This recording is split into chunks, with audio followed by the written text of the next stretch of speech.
ఇవాళ అందరికీ గురు పౌర్ణమి శుభాకాంక్షలు. చాలా కాలంగా నేను కొంతకాలంగా చెప్పాలని అనుకుంటున్నా ఈ విషయాన్ని చాలామందికి చేరవేయండి. ఎందుకంటే నేను చాలా రోజులుగా వీడియో చేయాలని చెప్పేసి అనుకుంటున్నా. ఈ మార్నింగ్ న్యూస్లో చెప్పడం నిజంగా ఒక అదృష్టంగా భావిస్తున్నా. ఎందుకంటే ఈ విషయం చెప్పాలి, తర్వాత దీనిపైన ప్రత్యేకంగా వీడియో చేయాలని కూడా అనుకుంటా ఉన్నా. కారణం ఏంటి అంటే ఇప్పుడు మొత్తం మీద ఇక్కడ గురు పౌర్ణమి సందర్భంగా సాయిబాబా ఆలయాలకు చాలామంది భక్తులు వెళ్తూ ఉంటారు. అంటే ఇక్కడ గురు పరంపరలో భాగంగా అంటే యాక్చువల్గా దత్తాత్రేయుడిని గురువుగా స్వీకరించి తర్వాత ఆ దత్తాత్రేయ అవతారమే సాయిరాముని అవతారం అని చెప్పేసి అంటూ ఉంటారు. అయితే ఈ నేపథ్యంలో సాయిబాబా ఆలయాలకు భారీగా భక్తులు తరలి వెళ్తూ ఉంటారు. అంటే ఎందుకు ఈ విషయం మాట్లాడాల్సి వస్తుంది అంటే చాలా కాలంగా ఒక దుర్మార్గమైనటువంటి దుష్ప్రచారం జరుగుతూ ఉంది అక్కడ సాయిబాబాకు సంబంధించి. అంటే ఎందుకు షిరిడీ సాయిబాబాని ప్రత్యేకంగా ఒక ముస్లింలుగా చిత్రీకరించేటువంటి ఒక కుట్ర జరుగుతూ ఉంది. అంటే దీనివల్ల నిజంగా ఏమైనా ఒకవేళ హిందుత్వానికి నష్టం జరుగుతుందా, లేకపోతే ఒకవేళ సాయిబాబాని పూజించడం వల్ల, లేకపోతే సాయిబాబాని ఆరాధించేటువంటి వాళ్ళు ఎవరైనా నిజంగా ఒకవేళ మత మార్పిడి చేస్తారా అంటే అటువంటిది ఏం లేదు. నిజంగా ఒక దుర్మార్గమైనటువంటి ఎవడో ఒకడు వేస్ట్ ఫెలో ఎవడో ఒకడు వేసినటువంటి ఒక్క చిన్న ఇట్లా కావాలని చెప్పేసి దానిపైన ఆరోపణ చేసి ప్రత్యేకంగా ప్రచారం చేస్తూ ఉన్నారు.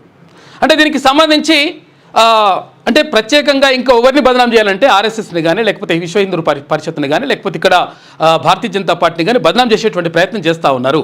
కానీ వాళ్ళు అటువంటిది ఏం కోరుకోవట్లేదు. నిజంగా కూడా ఎందుకు చెప్తా ఉన్నామంటే అసలు యాక్చువల్గా సాయిబాబాను పూజించే వాళ్ళు ఎవరు కూడా మత మార్పిడి అనేటువంటిది జరగదు. తర్వాత నిజంగా అక్కడ ఎందుకు ముస్లిం అనేటువంటి చెప్పేటువంటి ప్రయత్నం చేస్తూ ఉన్నారు. దీనివల్ల ఏం చేస్తున్నారంటే మొత్తం మీద అట్లా అక్కడ వెళ్ళొద్దు, తర్వాత అక్కడ కావద్దు, తర్వాత ఇక్కడ గిరి ప్రదక్షిణ ఉంది అని చెప్తా ఉన్నారు. ఎవరి మనోభావాలు వాళ్ళవి, మనం ఏం కాదనట్లేదు. అంటే ఏమంటున్నారంటే ఈ సాయిబాబా ట్రస్ట్కి వచ్చేటువంటి ఫండ్స్ ఏవైతే ఉంటాయో, షిరిడీ సాయికి ట్రస్ట్కి వచ్చేటువంటి ఫండ్స్ ఏవైతే ఉంటాయో అవన్నీ కూడా ఒక ముస్లింలకు వెళ్ళిపోతున్నాయి అని చెప్పేసి ఒక దుష్ప్రచారం జరుగుతూ ఉంది. ఒక వీడియో పెడుతున్నారు. అది ఆ వీడియో ఎక్కడిది అంటే ఆఫ్ఘనిస్తాన్లో వాళ్ళకు ఏదో డబ్బులు అవన్నీ కూడా తీసుకుంటారు కదా, ఏది ఒక దాంట్లో అది మసీదులో ఆ డబ్బులు తీసుకొచ్చేసి ఇవి సాయిబాబా ట్రస్ట్ నుంచి ఇక్కడ మొత్తం కూడా తరలిస్తారు చూసిరా అని చెప్పేసి ఇటువంటి ప్రచారం ఎందుకు అంటా ఉన్నా. ఎందుకు ఆయన నిజంగా కూడా సనాతన ధర్మాన్ని పాటించమని చెప్పిండు, విష్ణు సహస్రనామాన్ని పఠించమని చెప్పిండు, తులసి వనాన్ని పెంచిండు ఎక్కడ షిరిడీలో. తర్వాత విభూది పెట్టిండు. విభూది పెడితే కూడా ఇది ముస్లింలకు సంబంధించినటువంటి సాంప్రదాయం అనే దుష్ప్రచారం. విభూది అనేటువంటిది ఇక్కడ పరమశివుడు ఆ విభూదిని ఇవ్వడం ద్వారా మనమంతా ఏం లేదురా నాయన, అసలు యాక్చువల్గా చివరికి అంతా కూడా మిగిలేది బూడిదే, కాబట్టి మనం దేని గురించో ఆరాటపడడం కరెక్ట్ కాదు అని చెప్పేసి చెప్పినటువంటి మాట. తర్వాత చాలా విషయాలు కూడా మనం ఇక్కడ ఏముంటుందో సబ్కా మాలిక్ ఏక్ అన్నాడు. సబ్కా మాలిక్ ఏక్ అని ఎందుకు అనాల్సి వచ్చింది అంటే దేవుడు ఒక్కడే అసలు యాక్చువల్గా సబ్కా మాలిక్ ఏక్ అన్నాడు. అంటే దాని ద్వారా ఏంది అంటే అప్పట్లో 1905 ప్రాంతంలో అప్పుడు వందే మాతరం ఉద్యమం జరిగింది. వందే మాతరం ఉద్యమం వచ్చినప్పుడు అసలు ఆ టైంలో అసలు యాక్చువల్గా హిందూ ముస్లింలకు ఒక రకమైనటువంటి గొడవలు జరుగుతూ ఉన్నాయి. ఎక్కడ మహారాష్ట్రలో జరుగుతూ ఉంటే వీళ్ళందరినీ కూడా అన్నదమ్ములుగా ఉంచాలి. తర్వాత అసలు యాక్చువల్గా ఇక్కడ గొడవలు జరగకూడదు, మనము బాగుండాలి అంటే ఒక అవసరం వచ్చింది. అప్పుడు సాయిబాబా అవతరించడని చెప్తూ ఉంటారు. అంటే అన్నింటినీ సమం చేసి సబ్కా మాలిక్ ఏక్ అని చెప్పేసి చెప్పడంతో పాటు ఇంకొకటి ఏంటంటే అసలు యాక్చువల్గా ధర్మాన్ని పాటించమని, ఎవరి ధర్మాన్ని వాళ్ళు పాటించాలని చెప్పేసి కూడా చెప్పిండు సాయిబాబా. అంటే నీ ధర్మాన్ని విడిచిపెట్టేసి నేను మతం మారుతా అని చెప్పేసి ఒక అతను వస్తే, సాయిబాబా చరిత్రలో చూడండి, ఒక అతను వస్తే లేదురా నాన్న, నువ్వు ఒకవేళ నీ ధర్మాన్ని నువ్వు మార్చుకుంటా అంటే నీ తండ్రిని మార్చుకున్నట్టు, కాబట్టి ధర్మాన్ని మార్చుకోకూడదని చెప్పిండు. ఇక్కడ శ్రీరామనవమి ఉత్సవాలు నిర్వహించిండు, తర్వాత దీపాలు వెలిగించిండు, శివతత్వాన్ని బోధించి విభూతినిచ్చిండు, తర్వాత ఇంకేం చేసిండు. అయితే ఇక్కడ మనం ఏమంటారంటే అక్కడ సాయిబాబాని పూజించడం అంటే ముస్లింని పూజించడం ఇటువంటి, నేను ఏమంటానంటే దయచేసి అర్థం చేసుకోండి. ఎవరైతే నిజంగా ఇటువంటి భావజాలం ఎవరైతే ఉంటారో వాళ్ళు కూడా అర్థం చేసుకోండి. అంటే ప్రత్యేకంగా ఏదైనా ఆయనను పూజించండి లేకపోతే ఇట్లా ప్రత్యేకంగా అని చెప్పట్లేదు. కాకపోతే ఏంటంటే చాలామంది కోట్లాది మంది భక్తులు ఈ తెలుగు రాష్ట్రాల్లో ఉన్నారు, దేశవ్యాప్తంగా కొన్ని కోట్లాది మంది భక్తులు ఉన్నారు. ఆ భక్తుల మనోభావాలు దెబ్బవినే విధంగా అసలు యాక్చువల్గా ఈ టెంపుల్కి వెళ్తేనే అసలు యాక్చువల్గా ఒక అపచారం చేసినట్టుగా ఇట్లా ప్రచారం జరుగుతూ ఉంది. 100% ఇది తప్పు అని చెప్పడానికి నేను ఇది చెప్పాల్సి వస్తుంది. తర్వాత ఒకవేళ సాయిబాబాకు సంబంధించినటువంటి హారతి ఇస్తారు, రోజుకు 4 సార్లు హారతి ఉంటుంది. ఉదయం మేలుకొలుపు హారతి ఉంటుంది, తర్వాత ఏది కాగడ హారతి, తర్వాత మధ్యాహ్న హారతి ఉంటుంది, తర్వాత సాయంత్రం హారతి ఉంటుంది, శేజాహారతి ఉంటుంది, నైటు శేజాహారతి ఉంటుంది, సాయంత్రం హారతి ఉంటుంది. ఇవన్నీ కూడా హారతులు ఉంటాయి, 4 హారతులు ఉంటాయి. ఈ హారతులు అనేటువంటి ప్రక్రియ ఎక్కడ కూడా ముస్లింకి సంబంధించింది కాదు, హిందూ సాంప్రదాయానికి సంబంధించింది. అక్కడెక్కడ కూడా ఓ వాలు హారతి మాజ సద్గురునాద మాజ సాయినాద అంటూ ఇట్లా హిందూ సాంప్రదాయానికి ప్రకారమే. తర్వాత విగ్రహారాధన ఎక్కడ కూడా ముస్లింలకు సంబంధించింది కాదు, విగ్రహారాధన ప్రత్యేకంగా హిందువులకు సంబంధించిందే. తర్వాత అక్కడ భక్తులు వచ్చిన వాళ్ళు కూడా ఎవరైతే వచ్చిండ్రో వీరభద్రస్వామిని పూజించినటువంటి మదల్సా అనేటువంటి భక్తుడు ఎవరైతే ఉన్నారో ఆయన కూడా ఎవరు అక్కడ ఉన్నటువంటి పూజారి ఎవరో వీరభద్ర స్వామిని పూజించేటువంటి పూజారి, ఆయనను పూజించినటువంటి వాళ్ళు. కాబట్టి చాలా విషయాల్లో కూడా అర్చన, తర్వాత ఆగమశాస్త్రం ప్రకారం అక్కడ అర్చన, తర్వాత హారతి ఇవన్నీ కూడా జరుగుతాయి. వీటన్నిటినీ కూడా వక్రీకరించి దీనివల్ల ఏమవుతుందంటే నిజంగా కూడా ఒకవేళ ఎవరన్నా విగ్రహారాధన ఎక్కడ కూడా ముస్లింలో ఉండదు. తర్వాత దత్తాత్రేయుని అవతారమే ఈ సాయిబాబా అవతారం అని చెప్పి చెప్తా ఉంటారు. తర్వాత ఇంకొకటి ఏంటంటే అక్కడ షిరిడీలో కూడా ఇది హనుమాన్ టెంపుల్ ఉంటుంది, షిరిడీ పరిసరాల్లో హనుమాన్ టెంపుల్ ఉంటుంది. తర్వాత అక్కడ హనుమంతుని కూడా భక్తులు పూజలు చేసుకుంటుంటారు. తర్వాత సంహార కార్యక్రమం కాదురా నాయన, కార్యక్రమం కావాల్సింది ఇప్పుడు సంస్కార కార్యక్రమం జరగాలని చెప్పేసి శ్రీరామనవమి ఉత్సవాలు కూడా నిర్వహించిపించిండు సాయిబాబా. తర్వాత అందరం ప్రేమతో ఉండాలి, తర్వాత ఇట్లా ఉండాలని చెప్పేసి చెప్పినటువంటి సాయి సూక్తులను ప్రత్యేకంగా చాలామంది కోట్లాది మంది భక్తుల మనోభావాలను దెబ్బతీసే విధంగా చేస్తూ ఉన్నారు. మీరు అట్లా చేయాల్సిన అవసరం లేదు. దీనివల్ల హిందుత్వానికి కానీ లేకపోతే సనాతన ధర్మానికి కానీ వచ్చేటువంటి నష్టం లేదు, ఎవరు కూడా మారరు. మీదేమైనా ఉంటే ఒకవేళ నిజంగా అటువంటిది ఏమైనా ఉంటే ఇప్పుడు ఇది లవ్ జిహాదులు బివు జిహాదులు ఉన్నాయి కదా, వాటిపైన పెట్టండి ఫోకసు. ఎవడో ఒకడు ఇట్లా పుల్లేసిండు, ఆ పుల్లేస్తే ఇప్పుడు మొత్తం రాజుకొని పుస్తకాలు వస్తున్నాయి, తర్వాత ఇట్లా ఈ మెసేజ్లు వస్తున్నాయి, ఇట్లా కొట్టేసుడు ఇవన్నీ కూడా కథలు వస్తూ ఉన్నాయి. కాబట్టి భక్తుల మనోభావాలను దెబ్బతీస్తే కొన్ని పార్టీలకు నష్టం కూడా జరుగుతుంది. ఎందుకంటే అసలు యాక్చువల్గా దానివల్ల సనాతన ధర్మానికి నష్టం జరగట్లేదు. అక్కడ లడ్డూ ప్రసాదం ఇస్తున్నారు, లేకపోతే పులిహోర పెడుతున్నారు, ఇవన్నీ కూడా ఇక్కడ ముస్లిం సాంప్రదాయంలో లేవు. అట్లా అని చెప్పేసి మనము ఇంకొక మతాన్ని గురించి మాట్లాడడం కాదు ఇక్కడ. కాబట్టి ఏంటంటే ప్రత్యేకంగా ఆయనను అంటే వేరే మతస్థుడుగా చిత్రీకరించేటువంటి ప్రయత్నం జరుగుతూ ఉంది, అది కాదు. ఇది సనాతన ధర్మానికి సంబంధించినటువంటి అంశము. కాబట్టి అక్కడ ఆగమశాస్త్రం ప్రకారం అవన్నీ కూడా పూజలు జరుగుతూ ఉంటాయి. కొంతమంది ఏమంటారంటే అక్కడ వాళ్ళు హిందువులా కాదా అని చెప్పమంటే సుప్రీంకోర్టులో, హైకోర్టులో, చాలా కోర్టులలో కూడా వాళ్ళు మేము హిందువులం కాము అని చెప్తా ఉన్నారు అంటున్నాను. అంటే వాళ్ళు ప్రత్యేకంగా ట్రస్ట్ ఎందుకు ఏర్పాటు చేసుకున్నారు, తర్వాత ట్రస్ట్ నుంచి వచ్చేటువంటి డబ్బులను సేవా కార్యక్రమాలకు వినియోగిస్తూ ఉన్నారు. అయితే ఏమవుతుంది మరి నిజంగా ఒకవేళ హిందూ మతానికి సంబంధించినటువంటి విషయం అని చెప్తే ఏమవుతుంది అంటే ఆటోమేటిక్గా ఏమవుతుంది, ఎండోమెంట్ ఇక్కడ దేవాదాయ శాఖలో ఆ టెంపుల్ని కలిపేస్తారు, దాని నుంచి వచ్చినటువంటి ఆదాయం అంతా కూడా ఖతం చేసే కార్యక్రమం ఉంటుంది. కాబట్టి అందులో భాగంగానే ప్రత్యేకంగా దీనికి సంబంధించి వాళ్ళు ఈ ట్రస్ట్ని ఇదని చెప్పట్లేదు. తర్వాత ఇంకొకటి ఏంటంటే రామకృష్ణ మిషన్ ఉన్నది. రామకృష్ణ మిషన్ స్వామి వివేకానంద అప్పుడు తర్వాత శారదామాత అందరూ కలిసి స్థాపించారు. రామకృష్ణ మిషన్ కూడా ఎప్పుడు కూడా మేము హిందుత్వం అని చెప్పదు, కాకపోతే ఏంటంటే హిందూ ధర్మాన్ని మాత్రమే ప్రచారం చేస్తుంది. అయితే మనం ఇక్కడ అంటే చర్చించుకోవాల్సిన విషయం ఏంటి అంటే ప్రధానంగా ఎందుకు మాట్లాడాల్సి వస్తుంది అంటే చాలామంది భక్తులని అక్కడ ఏది సనాతన ధర్మానికి సంబంధించినటువంటి అంశానికి సంబంధించి ఇక్కడ ఆర్ఎస్ఎస్కి కానీ విశ్వ హిందూ పరిషత్కి కానీ లేకపోతే ఇంకో కొన్నిటికి కానీ వాళ్ళకు దూరం చేసేటువంటి ప్రయత్నం చేస్తూ ఉన్నారు. దీనివల్ల జరిగేటువంటి నష్టం ఏం లేదు. ఒక్కసారి మీరు బేరీ చేసుకోండి, ఒక్కసారి మీరు దాన్ని ప్రత్యేకంగా అధ్యయనం చేయండి. అధ్యయనం చేసిన తర్వాత ఇదంతా కూడా ఉంటుంది. అంటే ప్రత్యేకంగా దుష్ప్రచారం చేయకూడదు అనే చెప్పడంలో భాగంగానే ఈ విషయాలు చెప్తా ఉన్నా.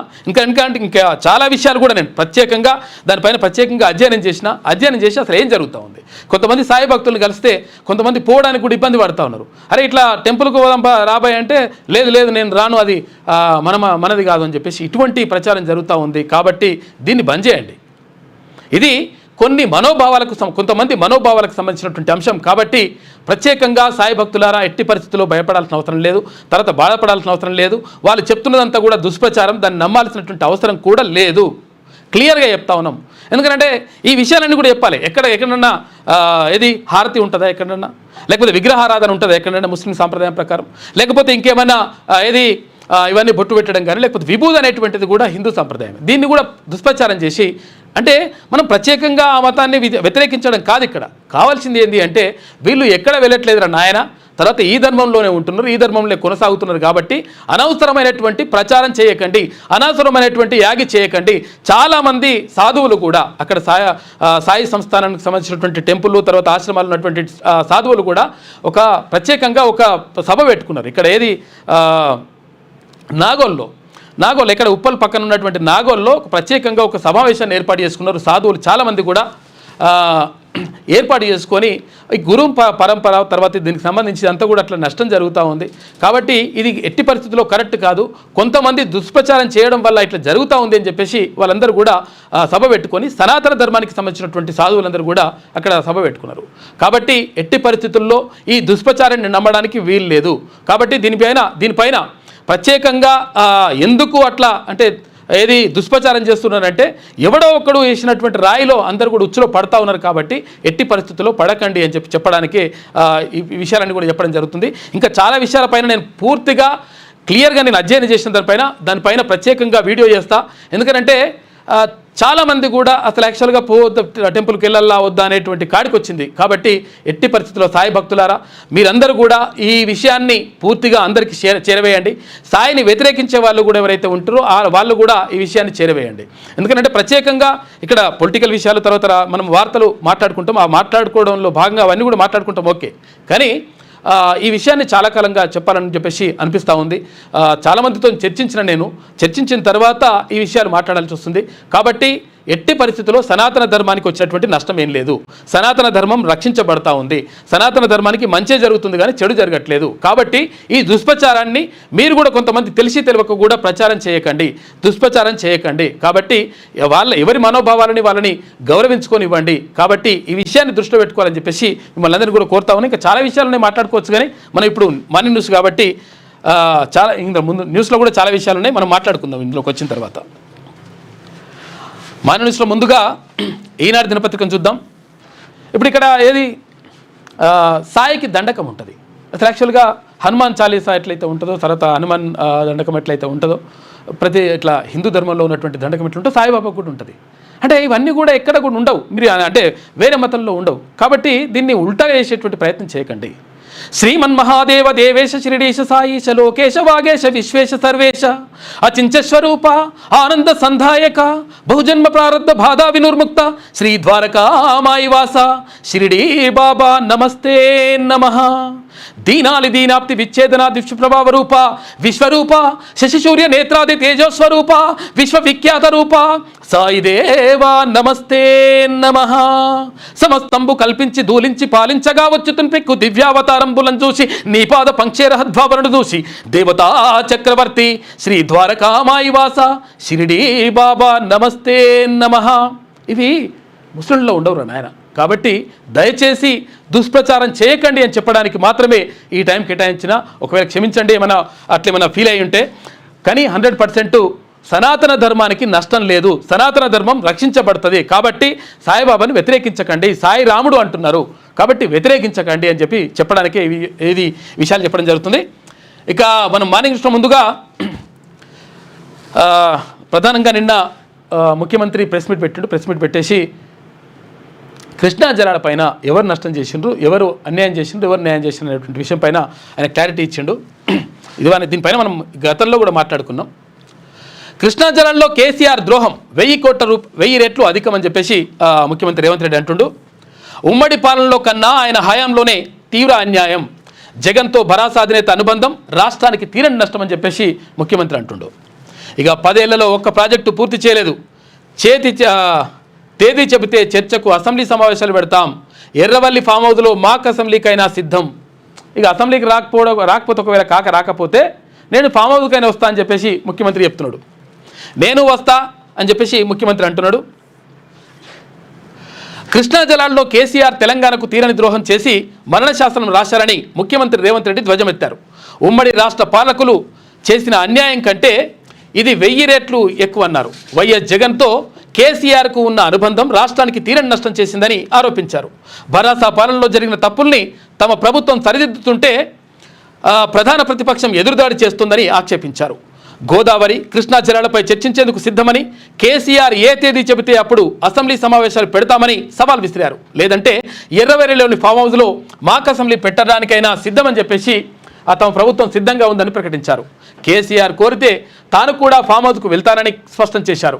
ప్రజాభవన్లో బుధవారం నిర్వహించిన పవర్ పాయింట్ ప్రజెంటేషన్లో ముఖ్యమంత్రి రేవంత్ రెడ్డి మాట్లాడారు. ఇక పబ్బులు క్లబ్బులకు నేను వ్యతిరేకమని చెప్పేసి ముఖ్యమంత్రి అంటున్నాడు. కాళేశ్వరంపై వాస్తవాల నివేదికలను మంత్రి ఉత్తమ్ కుమార్ రెడ్డి వివరించారు. వాస్తవ పరిస్థితులను కేంద్రం ఎదుట ఉంచాం. బరాసాను బతికించుకోవడానికి కేసీఆర్ నానా పాటలు పడుతున్నారు. నీళ్ల సెంటిమెంట్ను రేపుతున్నారు. కృష్ణా జలాలపై అసెంబ్లీలో చర్చిద్దామని కేసీఆర్కు సూచించా, సవాల్ చేయలేదు అని చెప్పేసి ముఖ్యమంత్రి అంటా ఉన్నారు. మొత్తం మీద నేను రెడీగా ఉన్నా, చర్చించడానికి రెడీగా ఉన్నా. నువ్వు ఒకవేళ అసెంబ్లీ రాకపోతే, అసెంబ్లీకి వస్తే సంతోషం, అసెంబ్లీకి రాకపోతే నేనే ఫామ్ హౌస్కి వస్తా, మా మంత్రులను పంపిస్తా, అక్కడ మాకు అసెంబ్లీ పెడదాం, పెట్టేసి నువ్వేం చెప్తావో చెప్పు. ఎందుకంటే 811 టీఎంసీల మొత్తం నీళ్లుంటే ఏది కృష్ణా జలాలకు సంబంధించి 811 టీఎంసీలలో 555 టీఎంసీల వాటా తెలంగాణకు దక్కాలి. కానీ 299 టీఎంసీలకే సంతకం పెట్టేసి వచ్చిండు అప్పుడు ముఖ్యమంత్రిగా ఉన్నటువంటి కాకా కేసీఆర్. దీంతో నష్టం జరిగింది ఆయన వల్ల, ఉన్నటువంటి గతంలో ఉన్నటువంటి ప్రభుత్వం వల్ల నష్టం జరిగింది. ఇది 1000% నిజం అని చెప్పేసి నిన్న కుండబద్దలు కొట్టిండు ముఖ్యమంత్రి రేవంత్ రెడ్డి. ఫామ్ హౌస్కు మంత్రుల బృందాన్ని పంపిస్తాం. కేసీఆర్ ఎప్పుడంటే అప్పుడు అసెంబ్లీ సమావేశాలు నిర్వహిస్తాం. ఆరోగ్యం సహకరించకపోతే కుర్చీలు వేసుకొని కూర్చోండి. మంత్రుల బృందాన్ని పంపిస్తా. ఎర్రవల్లి ఫామ్ హౌస్లోనే చర్చ పెడదాం. మాక్ అసెంబ్లీ నిర్వహిద్దాం. మీ అనుభవంతో సూచనలు చెబితే స్వీకరిస్తాం. అసెంబ్లీ సమావేశాల్లో స్పీకర్ అనుమతితో నిపుణులను కూడా పిలుస్తాం. అన్ని పార్టీల సూచనలు తీసుకుంటాం. చర్చల్లో ముఖ్యమంత్రి కూడా ఉండాలని పెద్దాయన కోరుకుంటే ఫామ్ హౌస్కు నేను వస్తా, నాకేం బేసిజాలు లేవని చెప్పేసి నిన్న ముఖ్యమంత్రి మాట్లాడాడు. అంటే కాకా ఒకవేళ ఏమంటున్నాడు, ఇప్పుడు కాకాని రమ్మంటే మేము సరిపోతుంది, అట్లా అయిపోతుంది, ఇట్లా అయిపోతుంది అని చెప్పేసి కేటీ రామారావు తర్వాత హరీష్ రావు వీళ్ళు వచ్చి ఇళ్ళలో అయిపోయింది. ఇక నిన్న తీన్మన్మల్ అన్నట్లుగా పిల్లల కీసులు అట్లా లెక్క అయింది అన్నట్టు కథ అంతా. ఈ పిల్లల కీసులు అటొద్దురని ఆయన మరి పెద్ద మనిషి అంటారు కదా, వస్తే అసెంబ్లీకి వస్తే చర్చ పెడదాం, దేనికైనా మనం రెడీగా ఉందాం. వీడికి రా, క్లబ్కు రా, పబ్బుకు రా అంటే నేను పబ్బుకు క్లబ్కు రాను, కాబట్టి చర్చ పెడదాం. వస్తే మీ నాయనను పంపి, వస్తే ఆయన ప్రతిపక్ష నేత కాబట్టి మాట్లాడితే 100% సూచనలు చేస్తే కూడా తీసుకుందామని చెప్పాడు. ఒకవేళ అట్లా మీకు కుదరకపోతే నేను రాను, నేను ఈయనే ఉంటా, కొంచెం ఆరోగ్యం కూడా కొంచెం ఇబ్బంది ఉందని అనుకుంటే, లేకపోతే తొంటికి కొంచెం ఇబ్బంది ఉంది కదా అట్లేమని అనుకుంటే మేము వస్తాం, మంత్రులను పంపిస్తా, నేను కావాలంటే నేను కూడా వస్తా, నాకు బేజాలు ఏం లేవు, వచ్చి కూర్చొని మాట్లాడదాం. ఎందుకంటే అసలు విషయాలు పబ్లిక్ తెలియాలి అని చెప్పేసి ముఖ్యమంత్రి రేవంత్ రెడ్డి నిన్న పవర్ పాయింట్ ప్రజెంటేషన్లో చెప్పిండు. వరద జలాల్లో వాటాలు లెక్క కడదాం. వరద జలాలను తీసుకెళ్తున్నామని ఏపీ సీఎం అంటున్నారు. ఎవరికెంత వాటానో లెక్క తేల్చుకున్న తర్వాత తొలుత మేము ప్రాజెక్టులు కట్టుకుంటాం, ఆ తర్వాతే దిగువన మీరు కట్టుకోవాలి. ఎవరు ఏ ప్రాజెక్టులు కట్టాలనుకుంటున్నారో గోదావరి బోర్డు వద్ద కూర్చొని మాట్లాడుకుందామని చెప్పి సీఎం రేవంత్ రెడ్డి అంటుండు. అంటే మేము కట్టుకుంటాం ప్రాజెక్ట్ అంటే మీరు ఎట్లా కట్టుకుంటారా నాయన, మేము ఫస్ట్ మేము కట్టుకోవాలి కదా, ఎవరి వాటా ఎంతో తెలిసిన తర్వాత మీకు పావుషేరు మాకు పావుషేరు వస్తే ఆ పావుషేరు మేము కట్టుకుంటాం, ఆ తర్వాత మీరు కట్టుకోరి, అట్లుంటుంది. కానీ నువ్వు ఎట్లా కట్టుకుంటావు అని చెప్పేసి అడుగుతూ ఉన్నారు. నిజంగా దీనిపైన వనకచెర్లకు సంబంధించి 100% ఆపాల్సినటువంటి బాధ్యత రాష్ట్ర ప్రభుత్వం పైన ఉన్నది. అక్కడ నీటిపారుదల శాఖ మంత్రిగా ఉన్నటువంటి ఉత్తమ్ కుమార్ రెడ్డి పైన ఉన్నది. 100% ఆపాల్సిన అవసరం ఉంది. ఇది గతంలో చేసిన పాపమే, ఇప్పుడు చేసింది ఏమంటలేం, కానీ 100% ఆపాలి, లేకపోతే తెలంగాణకు నష్టం జరుగుతుంది. ఇక ప్రజాభవన్లో పవర్ పాయింట్ ప్రజెంటేషన్ తిలకిస్తున్న సీఎం రేవంత్ రెడ్డి చిత్రంలో తుమ్మల నాగేశ్వరరావు, వాకిటి శ్రీహరి, పొంగురెడ్డి శ్రీనివాసరెడ్డి, మహేష్ కుమార్ గౌడ్, బట్టి విక్రమార్క, ఉత్తమ్ కుమార్ రెడ్డి, గుత్తా సుఖేందర్ రెడ్డి, కోమటిరెడ్డి వెంకటరెడ్డి, పొన్నం ప్రభాకర్ వీళ్ళందరూ కూడా మంత్రులందరూ కూడా కూర్చొని మాట్లాడారు నిన్న. ఏపీకి 64% ఇచ్చి తెలంగాణకు 36% చాలన్నాడట అప్పుడు కాక. గది అట్లా మోసపోయింది, దెబ్బ పడ్డది. 575 టీఎంసీలు ఇవ్వాలని ట్రైబ్యునల్ ఎదుట వాదనలు వినిపిస్తున్నాం. కమిషన్ల కోసమే తుమ్మిడిహెట్టి నుంచి మేడిగడ్డకు ప్రాజెక్టు మార్చాడు. మనం చాలాసార్లు చెప్పిన విషయం. తుమ్మిడిహెట్టుకి నుంచి ఇక్కడ ఏది మేడిగడ్డకి ఎందుకు మార్చిండు ప్రాజెక్టుని? అది ప్రాణహిత చేవెళ్ళ ఏది డాక్టర్ బిఆర్ అంబేద్కర్ ప్రాణహిత చేవెళ్ళ సృజల స్రవంతి అనేటువంటి ప్రాజెక్టుని ఆ ప్రాజెక్టు పక్కకు పెట్టేసి, అది తుమ్మిడిహెట్టి దగ్గర ఉండే ఆ 3 నదులు కలిసి దగ్గర ఆడుంటే దాన్ని తీసుకొచ్చేసి ఎడబెట్టిండు మేడిగడ్డ దగ్గర పెట్టిండు. మేడిగడ్డ దగ్గర పెట్టేసి ఆగమాగం చేసి మొత్తం పైసలన్నీ ఖతం చేసిండు. కాబట్టి ఎందుకు మార్చిండ్రు అంటే కమిషన్ల కోసం. ఎందుకంటే ఇది ఉన్నట్టు కడితే ఆల్రెడీ 11,000 కోట్ల రూపాయలకు సంబంధించినటువంటి పనులు అయిపోయినాయి. అది టోటల్గా పని ఒకవేళ మొత్తం చేస్తేనే ప్రాజెక్ట్ అంతా కంప్లీట్ అయితేనే 38,000 కోట్ల రూపాయలు మాత్రమే అన్నారు. మరి అయిపోయినాక ఇక పనుల పైసలు ఎట్లా వస్తాయని చెప్పేసి ఆలోచించి ఇది ఇట్లా కాదురా నాయన అని చెప్పేసి అడిగిపోయి తీసుకొని కట్టిండు కాక. అది కథ. కృష్ణా జలాలు కాళేశ్వరంపై ప్రజెంటేషన్లో మంత్రి ఉత్తమ్ కుమార్ రెడ్డి నిన్న మాట్లాడాడు. ఇక కల్తీ కల్లోలం. హైదరాబాద్లో 5గురి మృతి, నిమ్స్లో 31 మంది చికిత్స, పెరుగుతున్న బాధితుల సంఖ్య, పోలీసుల అదుపులో 7 నిందితులు అని చెప్పేసి. ఈ కల్తీ కల్లేంద్ర బాబు యాక్చువల్గా నిజంగా కూడా చెట్టు నుంచి వచ్చినటువంటి కళ్ళు ఆరోగ్యానికి మంచిది అంటారు. కానీ ఈ దుర్మార్గులు మొత్తం కూడా కల్తీ రకరకాలుగా అందులో రసాయనాలు ఏదో కలిపి మనుషుల ప్రాణాలతో ఆడుకుంటే ఇది కరెక్ట్ కాదని చెప్పి చాలామంది అంటా ఉన్నారు. వాస్తవమే. ఇప్పుడు ప్రాణాలతోనే ఆడుకునేటువంటి హక్కు ఎవరిచ్చింది మీకు? ఇవన్నీ కూడా కల్తీ కళ్ళతోటి మొత్తం నాశనం జరుగుతూ ఉంది. దీనివల్ల నిజంగా కళ్ళు కూడా నమ్ముతలేరు పబ్లిక్. అట్లా అయిపోయింది. అసలైన కళ్ళు చాలా మంచిదని చెప్పేసి అంటుంటారు, ఔషధంగా భావిస్తారు. తర్వాత నీరా కేఫ్లు వచ్చేసింది. నీరా అదంతా కూడా ఆరోగ్యానికి మంచిదని అంటుంటారు. రాజధాని హైదరాబాద్లో కల్తీ కళ్ళు మహమ్మారి తీవ్ర విషాదం మిగిల్చింది. అస్వస్థతకు గురైన వారిలో 5 మృత్యువాత పడ్డారు. వీరిలో ఒకరు 2 రోజుల క్రితమే మృతి చెందగా బుధవారం వెలుగులోకి వచ్చింది. ఆసుపత్రిలో చికిత్స పొందుతూ మంగళవారం మరొకరు, బుధవారం 3 కన్నుమూశారు. వేర్వేరు ఆసుపత్రిలో చికిత్స పొందుతున్న బాధితులందరినీ నిమ్స్కు తరలిస్తున్నారు. మంగళవారం రాత్రి బాధితుల సంఖ్య 15 ఉండగా బుధవారం సాయంత్రానికి 31కి పెరిగింది. ఇక వీరిలో ఒకరి పరిస్థితి విషమంగా ఉంది. ఈ ఘటనలో బాలానగర్ ఆబ్కారీ ఠాణాలో 5 కేసులు, తర్వాత కేపీహెచ్బి పోలీస్ స్టేషన్లో 3 కేసులు నమోదయ్యాయి. 7 అదుపులోకి తీసుకున్నారు.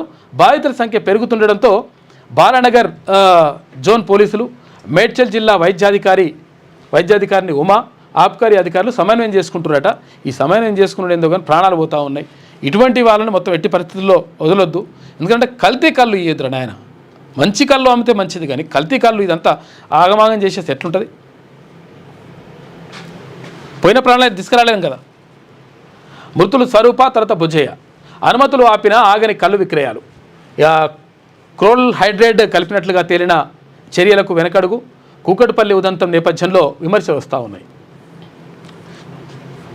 ఇక హరీష్ రావు మాట్లాడుతుండు, తెలంగాణకు ద్రోహం చేసిందే కాంగ్రెస్ అంట. ఎప్పుడు చేసింది? 50 ఏళ్ల పాలనలో సాగునీటి రంగాన్ని నిర్వీర్యం చేసింది. ప్రజాభవన్లో సీఎం మాట్లాడినవన్నీ అబద్ధాలని చెప్పేసి హరీష్ రావు అంటున్నాడు. ఇట్లా అంటారు అన్నట్టు, ఇట్లా ఒకటి రాయేసి చూస్తారు అట్లా. దేశవ్యాప్త సమ్మె పాక్షికం. ఇక భారీగా పాల్గొన్న కార్మిక సంఘాలు ప్రజా రవాణా, నిత్యావసరాలకు కలగని ఇబ్బంది అని చెప్పేసి సమ్మె జరిగింది. కాకపోతే పూర్తి స్థాయిలో జరగలేదు, పాక్షికంగా జరిగింది. పాపం ఇక్కడ గుజరాత్లో ప్రమాదం జరిగింది. ప్రమాదం కాదు అసలు, యాక్చువల్గా వంతెన మొత్తం కూలిపోయి చాలామంది చచ్చిపోయారు పాపం. గుజరాత్లోని వడోదరలో బుధవారం పాద్రా ప్రాంతంలోని మహీసాగర్ నదిపై వంతెన కుప్పకూలడంతో నదిలో వాహనాలు పడి 11 మంది మృతి చెందారు. మృతుల్లో 2 చిన్నారులు కూడా ఉన్నారట పాపం. అసలు దారుణం అది.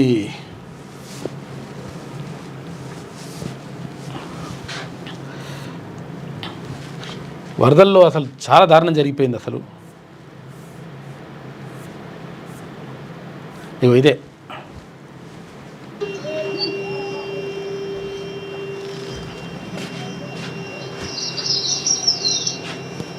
వంతెన కూలిపోయింది. ఇట్లా కూలిపోవడంతో మొత్తం కింద పడిపోయినాయి. 40 ఏళ్ళ కింద కట్టి మొత్తం అది దాన్ని సరిగా లేదు, దాన్ని పట్టించుకోవాలని చెప్పినా కానీ వాళ్ళు పట్టించుకోలేదంట. పట్టించుకోకపోవడంతో మొత్తం నష్టం జరిగింది. పాపం చనిపోయింది చాలామంది.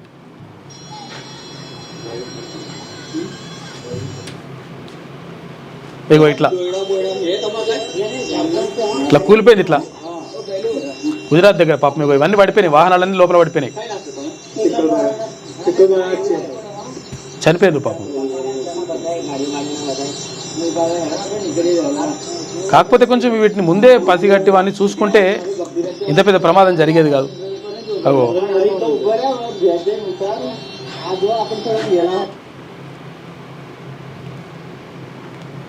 దారుణం జరిగిపోయింది పాపం. ఇది వంతెనకి సంబంధించి 11 మంది చనిపోయారంట. తన పుట్టినరోజును పురస్కరించుకుని సొంత నియోజకవర్గంలోని ప్రభుత్వ బడుల్లో చదివే 10వ తరగతి విద్యార్థులకు మోడీ కానుకగా ఉచితంగా సైకిల్ పంపిణీ చేయాలని కేంద్ర మంత్రి బండి సంజయ్ నిర్ణయించారు. బుధవారం 2,000 మందికి పంపిణీ చేసిరట. మొత్తం 20,000 మందికి పిల్లలకు, స్కూల్ పిల్లలకు, ఆడపిల్లలకు సైకిల్ ఇవ్వాలని చెప్పేసి నిర్ణయించినట. టీచర్లకు ముఖ గుర్తింపు హాజరంట, ఫేషియల్ రికగ్నిషన్ ఉంటుంది కదా, అది సర్కారుకు పాఠశాల విద్యాశాఖ ప్రతిపాదనలు 2 ఏళ్ల క్రితమే యాప్ సిద్ధం చేసిండ్రు. ఇప్పటికే విద్యార్థులకు అమలు చేస్తూ ఉన్నారు. రాష్ట్రంలోని ప్రభుత్వ ఉపాధ్యాయులకు ముఖ గుర్తింపు హాజరు, facial recognition attendance system FRS అమలు చేసేందుకు పాఠశాల విద్యాశాఖ సమాయత్తమవుతోంది. విద్యార్థులు, టీచర్ల హాజరు కోసం దాదాపు 2 ఏళ్ల క్రితమే యాప్ను రూపొందించిన విద్యాశాఖ అప్పటి నుంచి విద్యార్థులకు అమలు చేస్తుంది.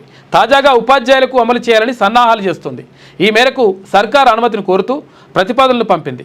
విద్యాశాఖ బాధ్యతలు చూస్తున్న సీఎం రేవంత్ రెడ్డి పచ్చజెండా ఊపిన వెంటనే FRSను అమలు చేసేందుకు అధికారులు సిద్ధమైనరు.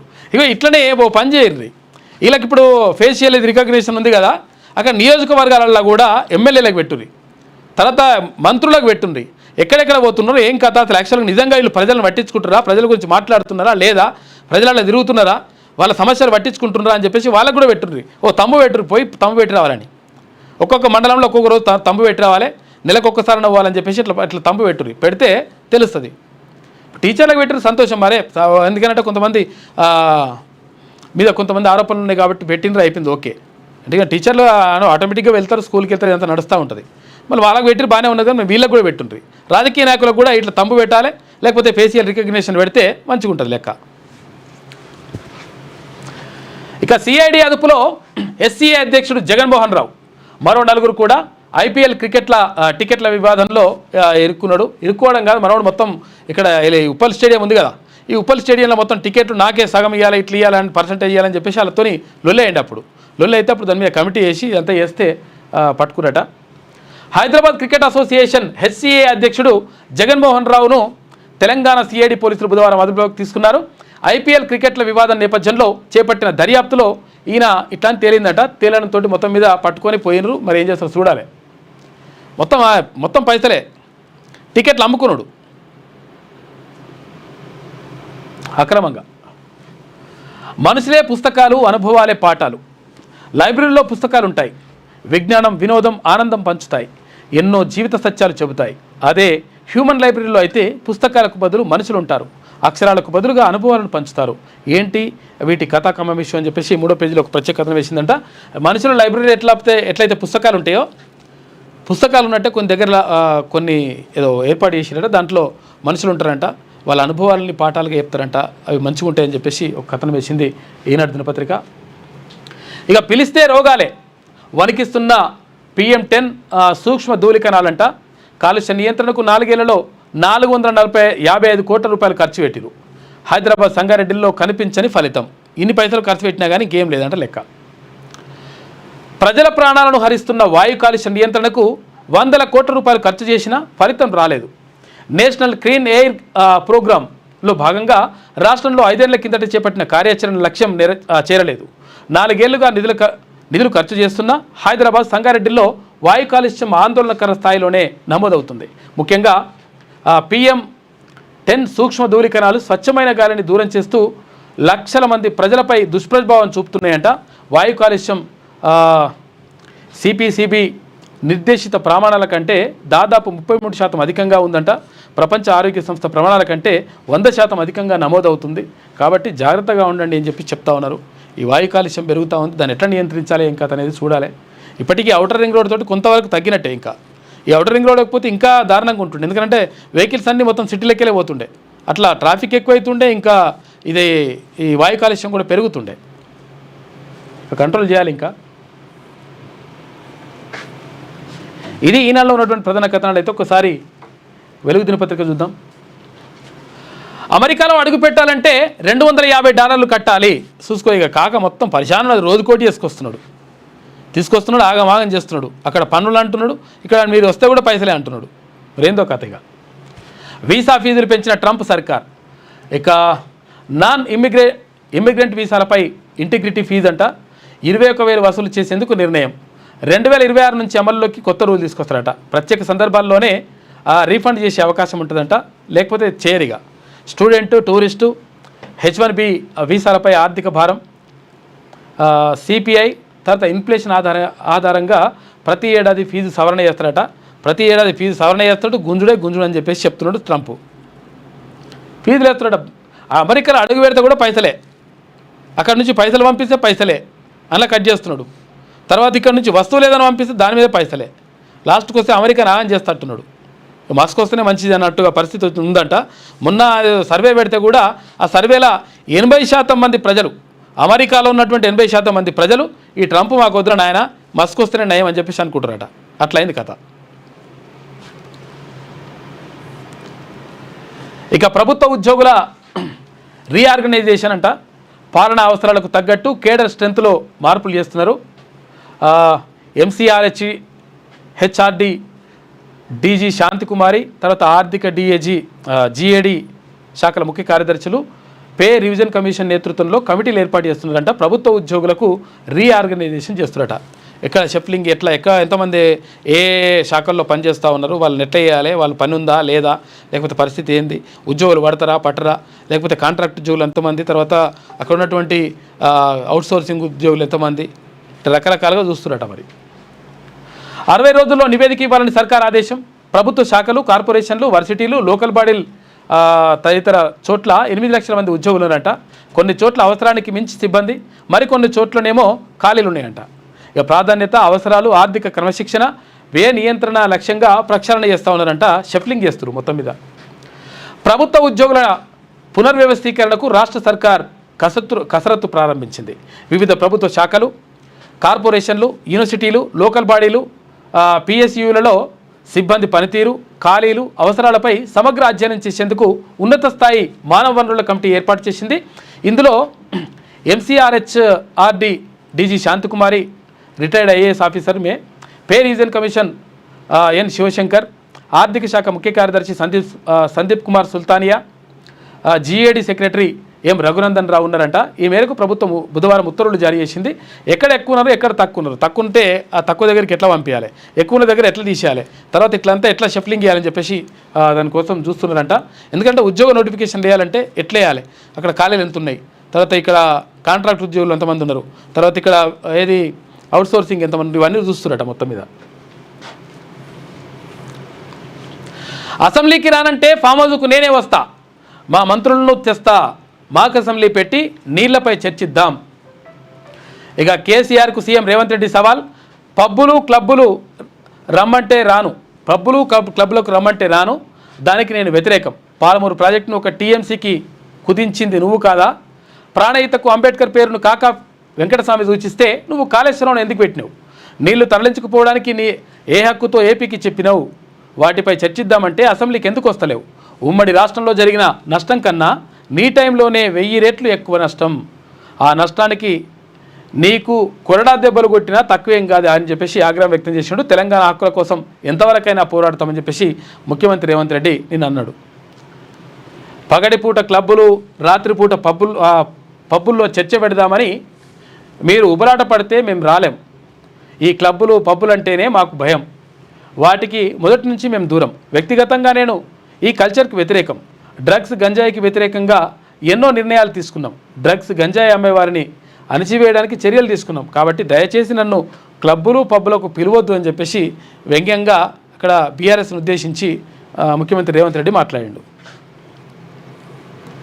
కృష్ణా గోదావరి జలాలపై ఉమ్మడి రాష్ట్రంలో తీసుకున్న నిర్ణయాలు. తెలంగాణ రాష్ట్రం వచ్చాక కేసీఆర్ 9.5 ఏళ్ల పాలనలో తీసుకున్న నిర్ణయాలపై అసెంబ్లీలో చర్చించేందుకు తాము సిద్ధంగా ఉన్నామని సీఎం రేవంత్ రెడ్డి స్పష్టం చేశారు. ఎవరి గౌరవానికి భంగం కలగకుండా చట్ట పరిధిలో సభ నిర్వహించేందుకు తాను సిద్ధమని, ఒక్క నిమిషం కూడా తాను బయటకు పోనని, మంచి వాతావరణంలో సభ నిర్వహిద్దామని చెప్పారు. అవసరమైతే ఎక్స్పర్ట్స్ను సభకు తీసుకొచ్చి చర్చిద్దామన్నారు. కేసీఆర్ ఏదో ఒక తేదీ చెప్పి స్పీకర్కు లేఖ రాస్తే సభ నిర్వహించేందుకు సిద్ధం. లేదు, కేసీఆర్ ఆరోగ్యం బాగలేదంటే ఎర్రవల్లి ఫామ్ హౌస్లోనే చర్చ పెడదాం. మా మంత్రుల బృందాన్ని పంపిస్తా, ఫామ్ హౌస్లోనే మాక్ అసెంబ్లీ నిర్వహిద్దాం. కాదు, కూడదు, సీఎం కూడా రావాలంటే అక్కడికి నేను వస్తా, మాకు ఎలాంటి బేస్జాలు లేవని చెప్పేసి తెలిపారు. కాళేశ్వరం ప్రాజెక్టుతో పాటు ఏపీ కృష్ణా నీళ్ల దోపిడీపై బుధవారం ప్రజాభవన్లో ఇరిగేషన్ మంత్రి Uttam Kumar Reddy power point presentation ఇచ్చారు. ఈ సందర్భంగా సీఎం రేవంత్ రెడ్డి మాట్లాడారు. కేసీఆర్ అసెంబ్లీకి వస్తే సమగ్రంగా చర్చిద్దామన్నారు. నీళ్లతో పాటు ఏ విషయంలోనైనా తెలంగాణ హక్కులకు అన్యాయం జరుగుతుంటే దేవుడే ఎదురొచ్చి నిలబడినా వెనక్కి తగ్గబోమని తేల్చి చెప్పారు. తెలంగాణ హక్కులను కాపాడేందుకు ఎంతవరకైనా వెళ్తామని ఆయన స్పష్టం చేశారు. పాలమూరును ఒక టీఎంసీకి కుదించిండు.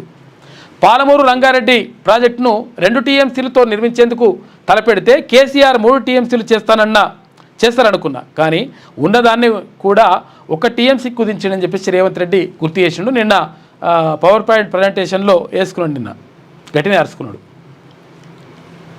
ఇక యాపిల్ కొత్త సిఓఓ మనోడేనంట. భారత సంతతికి చెందిన హబీబ్ ఖాన్ను యాపిల్ కంపెనీ తన కొత్త చీఫ్ ఆపరేటింగ్ ఆఫీసర్ సిఓఓగా నియమించుకుంది. యాపిల్లో ఆయన 30 ఏళ్ళుగా పనిచేస్తున్నారు. యూపీలోని మొరదాబాద్లో 1966లో జన్మించిన హబీబ్ ఖాన్ స్కూల్ విద్య కోసం సింగపూర్కు, ఆ తర్వాత అమెరికాకి వెళ్ళిండంట.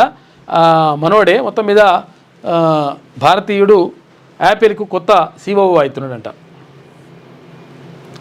టీచర్లకు ఫేస్ రికగ్నిషన్ అంట అటెండెన్స్ పెడుతున్నారు. టీచర్లందరికీ ఫేషియల్ అటెండెన్స్ అమలు చేయాలని రాష్ట్ర సర్కారు యోచిస్తుంది. ఈ విద్యా సంవత్సరం నుంచే దీన్ని అమలు చేసేందుకు పర్మిషన్ కోసం స్కూల్ ఎడ్యుకేషన్ అధికారులు ప్రతిపాదనలు పంపించారట. ఇక కూలిన ఫైటర్ జెట్ 2 పైలట్లు చనిపోయారు పాపం. ఇండియన్ ఎయిర్ ఫోర్స్కు చెందిన ఫైటర్ జెట్ రాజస్థాన్ చురు జిల్లాలో బుధవారం మధ్యాహ్నం కుప్పగూలింది. ఈ ఘటనలో 2 పైలట్లు చనిపోయారు. ఇదొక ట్రైనింగ్ ఫైటర్ జెట్ అంట. సూరత్గఢ్ ఎయిర్ బేస్ నుంచి టేకాఫ్ అయిందంట. టేకాఫ్ అయ్యే లోపు ఇది అట్లా జరిగిపోయింది.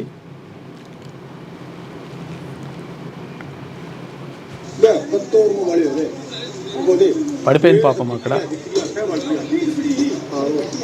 మంటలు చెలరైనాయి మొత్తం ఎక్కడికక్కడ బాగా.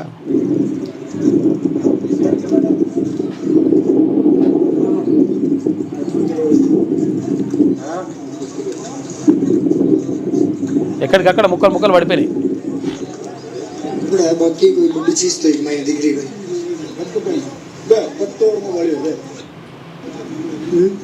కాలిపోతుంది మొత్తం, దారుణమైన పరిస్థితి.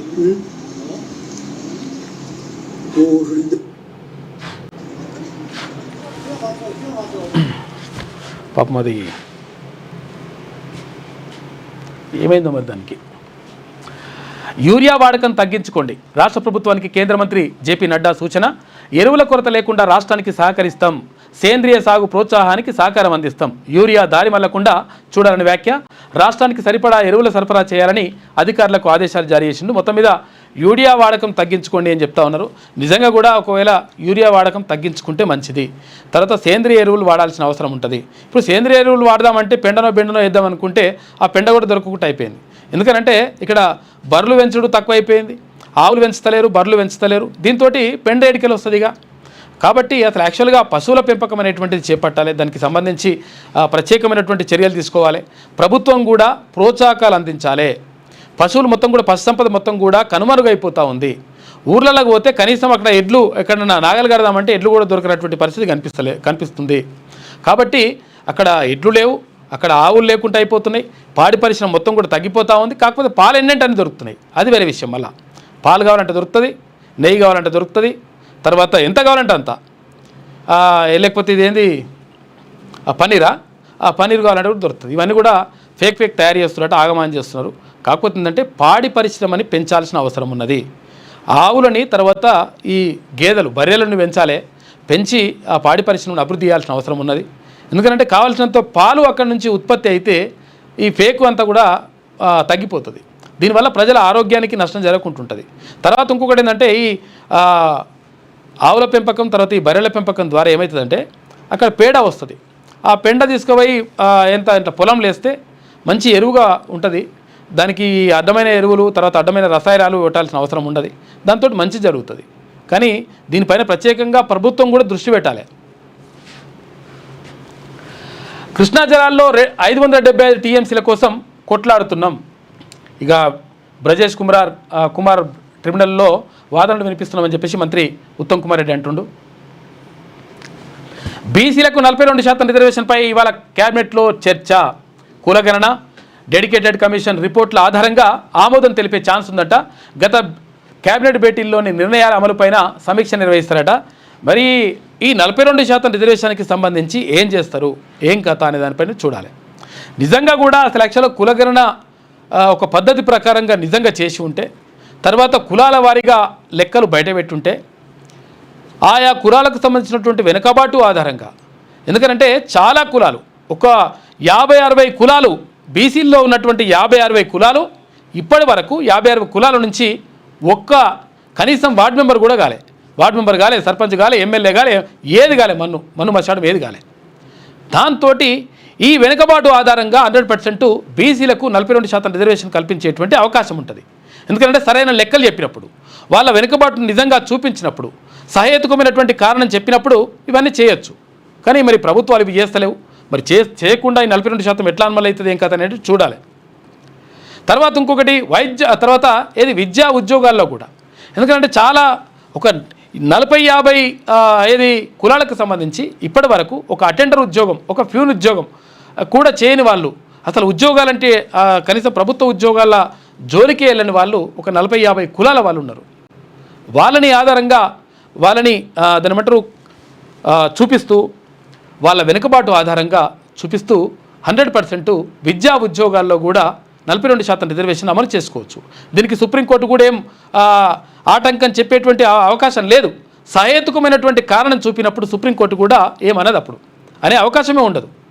దీనికి పార్లమెంట్లో బిల్లు తీసుకొని పార్లమెంట్లో పెట్టాల్సిన అవసరం లేదు, ఉభయ సభల్లో ఆమోదించాల్సిన అవసరం లేదు, రాష్ట్రమే ఇక్కడ అమలు చేసుకోవచ్చు. కానీ సహేతుకమైనటువంటి కారణాలు చూపించాలంటే క్లియర్గా లెక్కలన్నీ కూడా కరెక్ట్గా చెప్పాలి. కరెక్ట్గా లెక్కలు చెప్తే అవన్నీ కూడా చేయొచ్చు. మరి చిత్తశుద్ధి ఉంటే ఇవన్నీ జరుగుతాయి. కానీ ఏం చేస్తారో చూడాలి. ఒకవేళ 42% రిజర్వేషన్ కనుక అమలు కాకపోతే ప్రజల తిరుగుబాటుకు గురిగాక తప్పదు, ఇంకేముండదు లెక్క.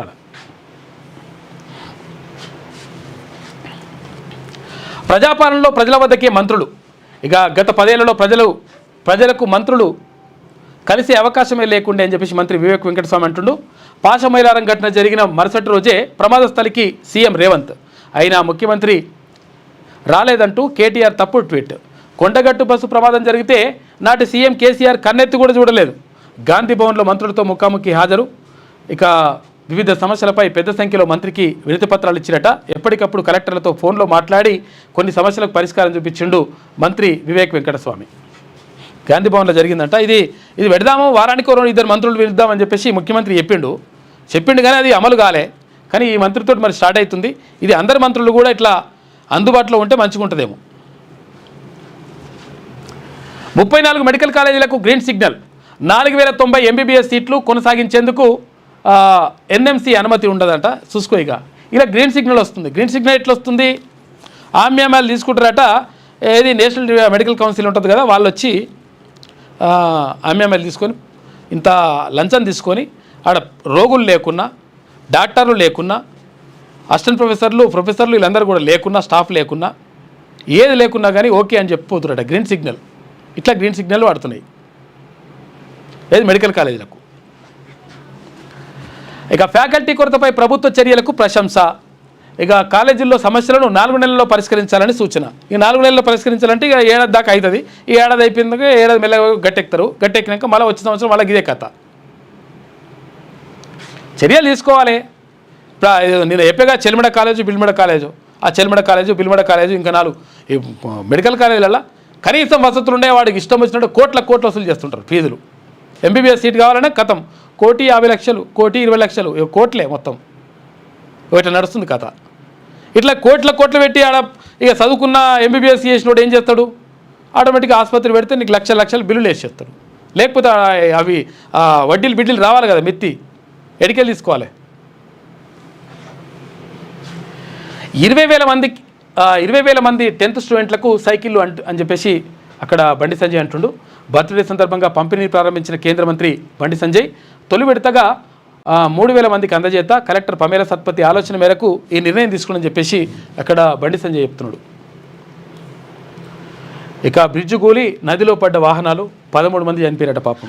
ఇందాక మనం చూసుకున్నాగా విజువల్స్ అవి. గుజరాత్లోని వడోదరలో ఘటన, మరో 9 మందిని రక్షించిన సిబ్బంది. మృతుల్లో అక్క తమ్ములు కూడా ఉన్నట్ట పాపం.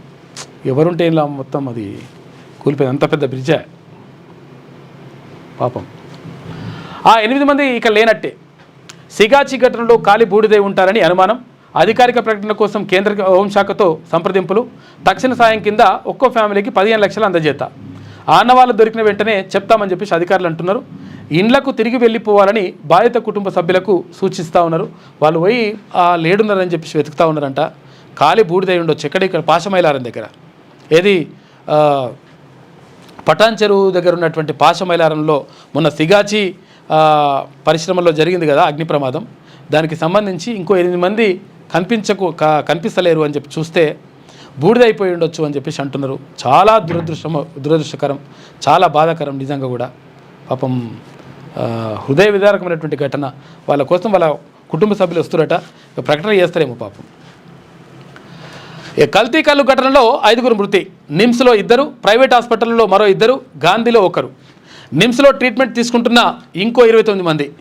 ఇక ఐసీయూలో 17 మంది, 6 పరిస్థితి విషమం. ఇక మెరుగైన ట్రీట్మెంట్ ఇవ్వాలని హెల్త్ మినిస్టర్ దామోదర్ ఆదేశం. ఇక బాధితులను పరామర్శించిన మంత్రి జూపల్లి 4 కల్లు కాంపౌండ్స్ సీజ్ చేసినట. పోలీసుల అదుపులో నిర్వాహకులు ఉన్నారు. హైదరాబాద్లోని కూకట్పల్లిలో కల్తీ కల్లు తాగి అస్వస్థతకు గురైన వారిలో 5 చనిపోయారు. మృతుల్లో సీతారాం 47 సంవత్సరాలు, బొజ్జయ్య 55 సంవత్సరాలు, నారాయణమ్మ 65 సంవత్సరాలు, స్వరూప్ 61, మౌనిక 25 సంవత్సరాలు ఉన్నారు.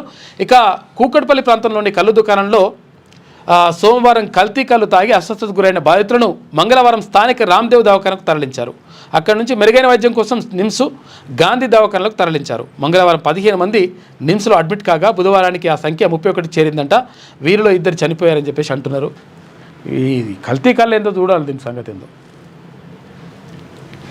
మంచిది అమ్మాల, మంచిది చెట్ల కళ్ళు తీసుకొచ్చి అమ్మాలి కానీ ఇదేంద్రా బాబు, ఇది అడ్డమైంది. ఇక ప్రైవేట్ స్కూళ్ళు కథ ఎట్లున్నట్టు చూడరు ఒకసారి. స్కూల్ లెక్కలన్నీ బాగానే ఉన్నాయి కానీ పిల్లోడికి లెక్కలు రావడం లేదంటే అని చెప్పి చెప్తున్నారు. ఇక 3rd క్లాస్కి వచ్చిన ప్రైవేట్ స్కూళ్ళలో పిల్లలకు లెక్కలు రావడం లేదంటున్నారు. ఏ లెక్కలు వస్తలేవాట. స్కూల్ లెక్కలు మాత్రం ఇక్కడ ₹1,00,000 కట్టాలి, 2 లక్షలు కట్టాలి, 3 లక్షలు కట్టాలని బిల్లులు పంపిస్తారు అంతే. మరి వానికైతే లెక్కలు వస్తలేవు పిల్లగానికి. ఆ పరిస్థితి ఉందట ప్రైవేట్ స్కూళ్ళల్లో. ప్రైవేట్ అంటే అట్లున్నది కథ. ఇది వెలుగు దినపత్రికలో ఉన్నటువంటి ప్రధాన కథనాలు. అయితే ఒక్కసారి ఆంధ్రజ్యోతి చూద్దాం. కాల పరీక్షను తట్టుకొని నిలిచిన స్నేహబంధం. నమీబియా పార్లమెంట్లో ప్రధాని ప్రసంగించిండు. మోదీకి ఆ దేశ అత్యున్నత పౌర పురస్కారం. అన్ని దేశాలు ఇస్తున్నాయి మొత్తం మీద. ఇంధనం, ఆరోగ్యం తదితర రంగాల్లో ఇరు దేశాల మధ్య 4 ఒప్పందాలు చేసుకున్నారంట. నమీబియాలో కళాకారులతో కలిసి డోలు వాయిస్తున్న ప్రధాని మోడీ అని చెప్పేసి ఈ సినిమాలనే చూస్తాం మనం వీళ్ళని. కానీ డైరెక్ట్ మన నమీబియాకి వెళ్ళిండట ప్రధానమంత్రి నరేంద్ర మోడీ. అక్కడ వాళ్ళతో మాట్లాడినట్టున్నాడు. పురస్కారాలు అయితే మస్తు వస్తున్నాయి మొత్తం మీద ప్రధానమంత్రికి. కళ్ళు కాదది, గరళమే. గరళం అంటే విషం. క్లోరల్ హైడ్రేట్, తర్వాత అల్పాజోలం, డైజీఫామ్ కలిపిన కళ్ళుతో తీవ్ర హాని ఉంటుందంట. ఇవన్నీ కూడా కలుపుతురట.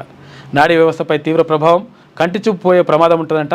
ఊపిరితిత్తులు, కిడ్నీ, గుండె వంటి కీలక అవయవాలకు చేటు జరుగుతుందంట. వెంటనే చికిత్స అందించకపోతే చనిపోయే ముప్పు కూడా ఉంటుందంట అని చెప్పేసి ఇక్కడ వైద్యులు అంటున్నారు. ఈ కల్తీ కళ్ళు కథ ఇది. కల్తీ కళ్ళకు 6 బలి, మరో 3 పరిస్థితి విషమం. హైదరాబాద్లో విషాదం. నిమ్స్లో 31 మందికి చికిత్స. అక్కడ పడకలు లేక కొందరికి గాంధీలో వైద్యం చేస్తున్నారట. హైదర్ నగర్, శంషీగూడ, ఇందినగర్ కళ్ళు కాంపౌండ్లో కొద్ది రోజుల క్రితం కళ్ళు తాగిన పలువురికి అస్వస్థత. విషయం పొక్కకుండా నిర్వాహకులు యత్నాలు చేసిరట. మృతులు, బాధితుల సంఖ్య రోజుకు పెరుగుతుండటంతో గుట్టురట్టయింది. కళ్ళు కాంపౌండ్ నిర్వాహకులు 5 కేసు నమోదు చేసిండ్రు. కల్తీ కళ్ళు విక్రయదారులపై కఠిన చర్యలని చెప్పేసి మంత్రి జూపల్లి కృష్ణారావు అంటుండు. పలు ప్రాంతాల్లో కళ్ళు కాంపౌండ్లపై ఎస్ఓటీ తర్వాత ఎక్సైజ్ దాడులు చేస్తూ ఉంది. ఉద్యోగుల సంఖ్యపై సమీక్షకు ఐఏఎస్ల కమిటీ. ప్రభుత్వ శాఖలు, విభాగాలు, స్థానిక సంస్థలు, కార్పొరేషన్లు, వర్సిటీల వారీగా పరిశీలన. ఇప్పుడున్న ఉద్యోగులు ఎందరు, వారి విధుల్లో మార్పులు చేర్పులు ఎట్లా చేయాలి, కొత్త పోస్టుల ఆవశ్యకతపై సమీక్ష, కాంట్రాక్టు, అవుట్సోర్సింగ్ వివరాలు సేకరణ అంట. 60 రోజుల్లో ప్రభుత్వానికి నివేదికలు ఇవ్వాలనుకుంటున్నారు. రాష్ట్రంలోని ఉద్యోగుల సంఖ్యపై ప్రభుత్వం దృష్టి సారించింది. శాఖలు, విభాగాలు, స్థానిక సంస్థలు, కార్పొరేషన్లు, విశ్వవిద్యాలయాల వారీగా సమీక్షించాలని నిర్ణయించింది. రాష్ట్రంలో మంజూరైన రెగ్యులర్ పోస్టులు, ప్రస్తుతం పనిచేస్తున్న ఉద్యోగుల సంఖ్య, ఇంకా మంజూరు చేయాల్సిన పోస్టులు, ప్రభుత్వ అవసరాలకు మేరకు ఉద్యోగుల విధుల్లో మార్పులు వంటి అన్ని అంశాలను సమీక్షించనుంది. ఇందుకోసం ప్రభుత్వం ఐఏఎస్ల కమిటీని ఏర్పాటు చేసింది. ప్రభుత్వ మాజీ ప్రధాన కార్యదర్శి సిఎస్ ప్రస్తుతం మర్రి చెన్నారెడ్డి మానవ వనరుల అభివృద్ధి కేంద్రం వైస్ చైర్మన్ అండ్ డైరెక్టర్ జనరల్గా ఉన్న ఏ శాంతికుమారి, విశ్రాంత ఐఏఎస్ వేతన సవరణ సంఘం కమిషన్ ఎన్ శివశంకర్ వీళ్ళందరూ కూడా ఉన్నారంట. మొత్తం మీద వీళ్ళతో కమిటీ వేసి ఎక్కడెంతమంది వాడతారు, ఎక్కువ మంది ఎక్కడున్నారు, తక్కువ మంది ఎక్కడున్నారు, ప్రభుత్వ శాఖల్లో ఉద్యోగాలు పనిచేస్తున్న వాళ్ళు, ఆ ఉద్యోగులకు సంబంధించి వివరాలన్నీ కూడా తీస్తున్నట్ట లెక్క. ఫామ్ హౌస్కైనా వస్తా, అసెంబ్లీకి రాకపోతే అక్కడే చర్చిద్దాం, తేదీ చెబితే వస్తాం, మాకు అసెంబ్లీ నిర్వహిస్తామని చెప్పేసి ముఖ్యమంత్రి అంటుండు. క్లబ్బుల్లో పబ్బుల్లో చర్చలంటే మాకు ఇబ్బంది, తెలంగాణ హక్కుల కోసం దేవుడినైనా ఎదిరిస్తాం, తలాతోక లేకుండా మాట్లాడితే తోక కత్తిరిస్తాం. సీమాంధ్ర పాలకుల కంటే ఎక్కువగా తెలంగాణకు ద్రోహం చేసింది కేసీఆరే. రైతు ప్రయోజనాలకు మరణశాసనం రాశారు, సరిదిద్దేందుకు ప్రయత్నిస్తుంటే ఎదురుదాడి. కేసీఆర్ కేటీఆర్పై సీఎం రేవంత్ రెడ్డి ధ్వజమంటూ ఒక వార్త కనిపిస్తూ ఉంది. ఊళ్ళు కొట్టుకుపోతే బాధ్యులెవరు? కాళేశ్వరం బ్యారేజీలు ప్రమాదకరంగా ఉన్నాయని ఎన్డీఎస్ఏ తేల్చింది. ఇక్కడ నేషనల్ డ్యామ్ సెక్యూరిటీ అథారిటీ తేల్చింది ఏంటి అంటే, మొత్తం మీద ఇది ఒకవేళ నీళ్ళు గిట్లా అందులో నింపితే అది కొట్టుకుపోయే ప్రమాదం ఉంటుంది, కూలిపోతుంది, కింద ఊర్లే మొత్తం పోతాయి, 40 గ్రామాలు ఖతమైపోతాయని చెప్పింది. ఇప్పుడేమో హరీష్ రావు వచ్చి అది నింపి ఆపకపోయినరు అని అంటున్నాడు కథ. నీళ్లు నింపవద్దని హెచ్చరించింది. కన్నెపల్లి నుంచి నీళ్లు ఎత్తిపోయడం లేదేమని బీఆర్ఎస్ నేతలు అడుగుతున్నారు. నీళ్లు నింపితే 44 గ్రామాలు సమ్మక్క బ్యారేజీ కొట్టుకుపోతాయి. పవర్ పాయింట్ ప్రజెంటేషన్లో నీటిపారుదల శాఖ మంత్రి ఉత్తమ్ కుమార్ రెడ్డి మాట్లాడాడు. ఉద్యోగుల సంఖ్యపై సమీక్షకు ఐఏఎస్ల కమిటీ ఏర్పాటు చేసింది ఒకటి. ఇక స్థానిక ఎన్నికలు, బీసీ రిజర్వేషన్లు ఇవాళ కేబినెట్ భేటీలో ప్రధానంగా చర్చ జరిగే అవకాశం ఉంది. గవర్నర్ ద్వారా ఆర్డినెన్స్, జీవో జారీకి అవకాశం. బనకచెర్ల రాజీవ్ యువ వికాసం పైన కూడా చర్చ జరుగుతుందంట. ఈ రాజీవ్ యువ వికాసం ఇస్తే ఇంకా ఆగమైతట్టుందని చెప్పేసి దాన్ని ఆపేసిండ్రు. ఎందుకంటే కొంతమందికి వస్తే అందరికీ రావు. 100లో 5గురికి వచ్చినాయి అనుకో, ఈ 5గురే ఓట్లు వేస్తారా, ఇంకా 95 మంది వేయరా, అట్లా అప్పుడు నష్టం జరుగుతుంది. కాబట్టి అప్పుడు గతంలో సేమ్ కేసీఆర్ ఉన్నప్పుడు కూడా ఏది దళిత బంధు ఇచ్చిండు, కొందరికే ఇచ్చి అందరికీ ఇవ్వకపోయేసరికి అందరు వ్యతిరేకమయ్యారు. ఈ కొంతమంది ఏసరో ఏరో తెలియదు కానీ మొత్తం అయితే దెబ్బ పడ్డది లెక్క. అట్లనే ఇప్పుడు కూడా దెబ్బ పడగలని చెప్పి ఆపేసారు. ఇక బీసీ రిజర్వేషన్ల పైన మీరు ఏం నిర్ణయం తీసుకుంటారు ఏం కథ అనేది చూడాలి, సాయంత్రానికి తేలిపోతుంది. హైదరాబాద్ పరిధిలో 35 ఆర్థిక మండళ్ళు, ఉపాధికి నిలయంగా మహానగరం. ప్రస్తుతం 10 ఆర్థిక మండళ్ళు, కొత్తగా మరో 25. ఈడీపీ 2050తో ప్రతిపాదనలు. విద్య, రవాణా, ఐటీ, పర్యాటక రంగాలకు ప్రాధాన్యం. హెచ్ఎండిఏ మాస్టర్ ప్లాన్లో ఈ ప్రణాళికలకి అత్యంత కీలకమని చెప్తా ఉన్నారు. ఇవి ఏంటి? ఆర్థిక మండళ్ళు, స్పెషల్ ఎకనామిక్ జోన్లు అని చెప్పేసి ప్రత్యేక ఆర్థిక మండళ్ళ పేరుతోటి గత ప్రభుత్వాలు ఏర్పాటు చేసి ఆగమాగం చేసిండ్రు. మళ్ళీ మీరు కూడా అది చేస్తూ అంటున్నారు. ఈ 1000 ఎకరాల భూముల్ని ఇప్పుడు పేదలకు ఇండ్లకి ఇవ్వాలంటేనేమో జాగా దొరకదు. ఈ 1000 ఎకరాల భూములనేమో ఎవరికో అప్పచెప్తారట. ఇది ఆర్థిక మండళ్ళు పేరుతోటి కంపెనీలకు అప్పచెప్పేస్తారు. 100 ఎకరాలు 1000 ఎకరాలు ఇక రాసి ఇచ్చేస్తే ఇక వాడు కంపెనీ పెట్టింది ఉండదు, ఆడ ఉద్యోగాలు వచ్చేటివి ఉండదు, కథ ఉండదు. గతంలో ఇదే జరిగింది, ఇప్పుడు కూడా ఇదే చేస్తా అంటున్నారు. మరి ఇదేందో కథ. తెలంగాణ రాష్ట్రాన్ని 2036 కల్లా $1,00,000 కోట్ల ఆర్థిక వ్యవస్థగా తీర్చిదిద్దడమే లక్ష్యంగా పెట్టుకున్న రేవంత్ సర్కార్ హైదరాబాద్ మెట్రోపాలిటన్ ప్రాంతం అభివృద్ధిపై దృష్టి సారించింది. ఈ మేరకు కీలక ప్రతిపాదనలు సిద్ధం చేసింది. అంచెలంచెలుగా 2050 వరకు ఆర్థిక అభివృద్ధితో పాటు ఉపాధి కల్పనకు ఎకనామిక్ డెవలప్మెంట్ ప్లాన్ 2050ని రూపొందించింది. రీజనల్ రింగ్ రోడ్డు వరకు విస్తరించిన హెచ్ఎండిఏ పరిధికి రాబోతున్నటువంటి కొత్త మాస్టర్ ప్లాన్ 2050తో కలిపి ఇదంతా చేస్తున్నాడు. బాగానే ఉంది, కానీ ఈ ఆర్థిక మండలి ఏందో చూడరు మరి కథ. ఆర్థిక మండల పేరుతోటి భూమిని అంతా కథం చేసేసేది. ప్రభుత్వ స్కూళ్ల విద్యార్థులకు త్వరలోనే మోడీ కిట్లంట. విద్యారంగానికి మోడీ సర్కార్ ఎనలేని ప్రాధాన్యం. కేంద్ర హోంశాఖ సహాయ మంత్రి బండి సంజయ్ కుమార్ అంటున్నాడు. కరీంనగర్లో విద్యార్థులకు నిన్న సైకిళ్లు పంపిణీ చేసిండు. ఇక సిసిఐ ఎస్ఐఐఎల్ పునరుద్ధరణకు చర్యలు. మూతబడ్డ ఈ సంస్థపై కేంద్ర మంత్రి కుమారస్వామి సమీక్ష నిర్వహించినట. పునరుద్ధరణపై నివేదిక అందించాలని అధికారులకు ఆదేశం. సమీక్షలో పాల్గొన్న ఐటీ పరిశ్రమల శాఖ మంత్రి దుద్దిల్ల శ్రీధర్బాబు పునరుత్పాదక బ్యాటరీల తయారీలో రాష్ట్రానికి ఎక్సలెన్స్ అవార్డు ఇచ్చిండ్రంట. మొత్తం మీద సిసిఐ తర్వాత ఎస్ఐఐఎల్ పునరుద్ధరణకు చర్యలు తీసుకుంటారట. మరి ఏందో. ఆదిలాబాద్ జిల్లాలో మూతపడ్డ కేంద్ర ప్రభుత్వ ఆధ్వర్యంలోని cement corporation of India CCI Bhadradri Kothagudem జిల్లా పాల్వంచలోని స్పాంజ్ ఐరన్ ఇండియా లిమిటెడ్ పునరుద్ధరణపై సమగ్ర నివేదిక అందించాలని కేంద్ర భారీ పరిశ్రమల శాఖ మంత్రి కుమారస్వామి అడిగినట. తెలంగాణకు తగినంత యూరియా అందిస్తాం. సీఎం రేవంత్ రెడ్డి విజ్ఞప్తికి అక్కడ కేంద్ర మంత్రి నడ్డా స్పందించినట. మీకు ఎంత యూరియా కావాలంటే అంత ఇస్తా అని చెప్తున్నట్టు ఆయన. ఇక కూలిన జాగ్వార్ పైలట్ జెట్ అంట. 2 వాయుసేన పైలట్లు మృతి. రాజస్థాన్లోని చురు జిల్లాలో ప్రమాదం జరిగింది. గత 5 నెలల్లో ఇది 3వ ఘటన జరుగుతుంది. చాలా పడిపోతున్నాయి. ఇక విమానం ఎక్కాలంటే భయపడుతున్నారు. ఇదేమో ఫైటర్ జెట్. ఇది ఫైటర్ జెట్ అంటే యుద్ధ విమానం. ఆ యుద్ధ విమానం కూలిపోయింది. ట్రైనింగ్ ఉన్నప్పుడు కూలిపోయినట్టుంది. కదం తొక్కిన కార్మిక లోకం. రాష్ట్ర వ్యాప్తంగా కార్మిక సంఘాల ఆందోళనలు. కేంద్రం ప్రవేశపెట్టిన 4 లేబర్ కోడ్ల రద్దుకు డిమాండ్ చేస్తున్నారు. ఇక సమ్మెతో బోసిపోయిన సింగరేణి బొగ్గుబావులంట. జస్టిస్ యశ్వంత్ వర్మపై అభిశంసన తీర్మానం. ఇక చూసుకో, ఇటువంటి లంగకథలు చేసిన వాళ్ళని ధన్మన్ చేసి అభిశంసన తీర్మానం చేసి కథం చేసి పడేసేయాలి. ఢిల్లీ హైకోర్టు న్యాయమూర్తిగా పనిచేసిన మనిషి వర్మ అంటే ఆయన కోట్ల రూపాయలకు 100 కోట్ల రూపాయల కట్టలు దొరికినాయట. దొరికితే ఇప్పటికి వరకు మొత్తం ఈయన అన్యాయం వేసిండు, అక్రమం వేసిండు, ఇట్లా లంచాలు తీసుకున్నట్టుండని చెప్పేసి ఆయన మీద ఆరోపణలు ఉంటే ఇప్పటి వరకు దాని మీద పట్టించుకున్న వాళ్ళే లేరు. అభిశంసన తీర్మానం పెడదాం అనుకుంటారట. పార్లమెంటు వర్షాకాల సమావేశాల్లో ప్రవేశపెట్టే యోచనలో కేంద్రం ఉందంట. ప్రధాన పార్టీలతో సంప్రదింపులు. ఇప్పటికే మొదలైన ఎంపీల సంతకాల సేకరణ ప్రక్రియనంట.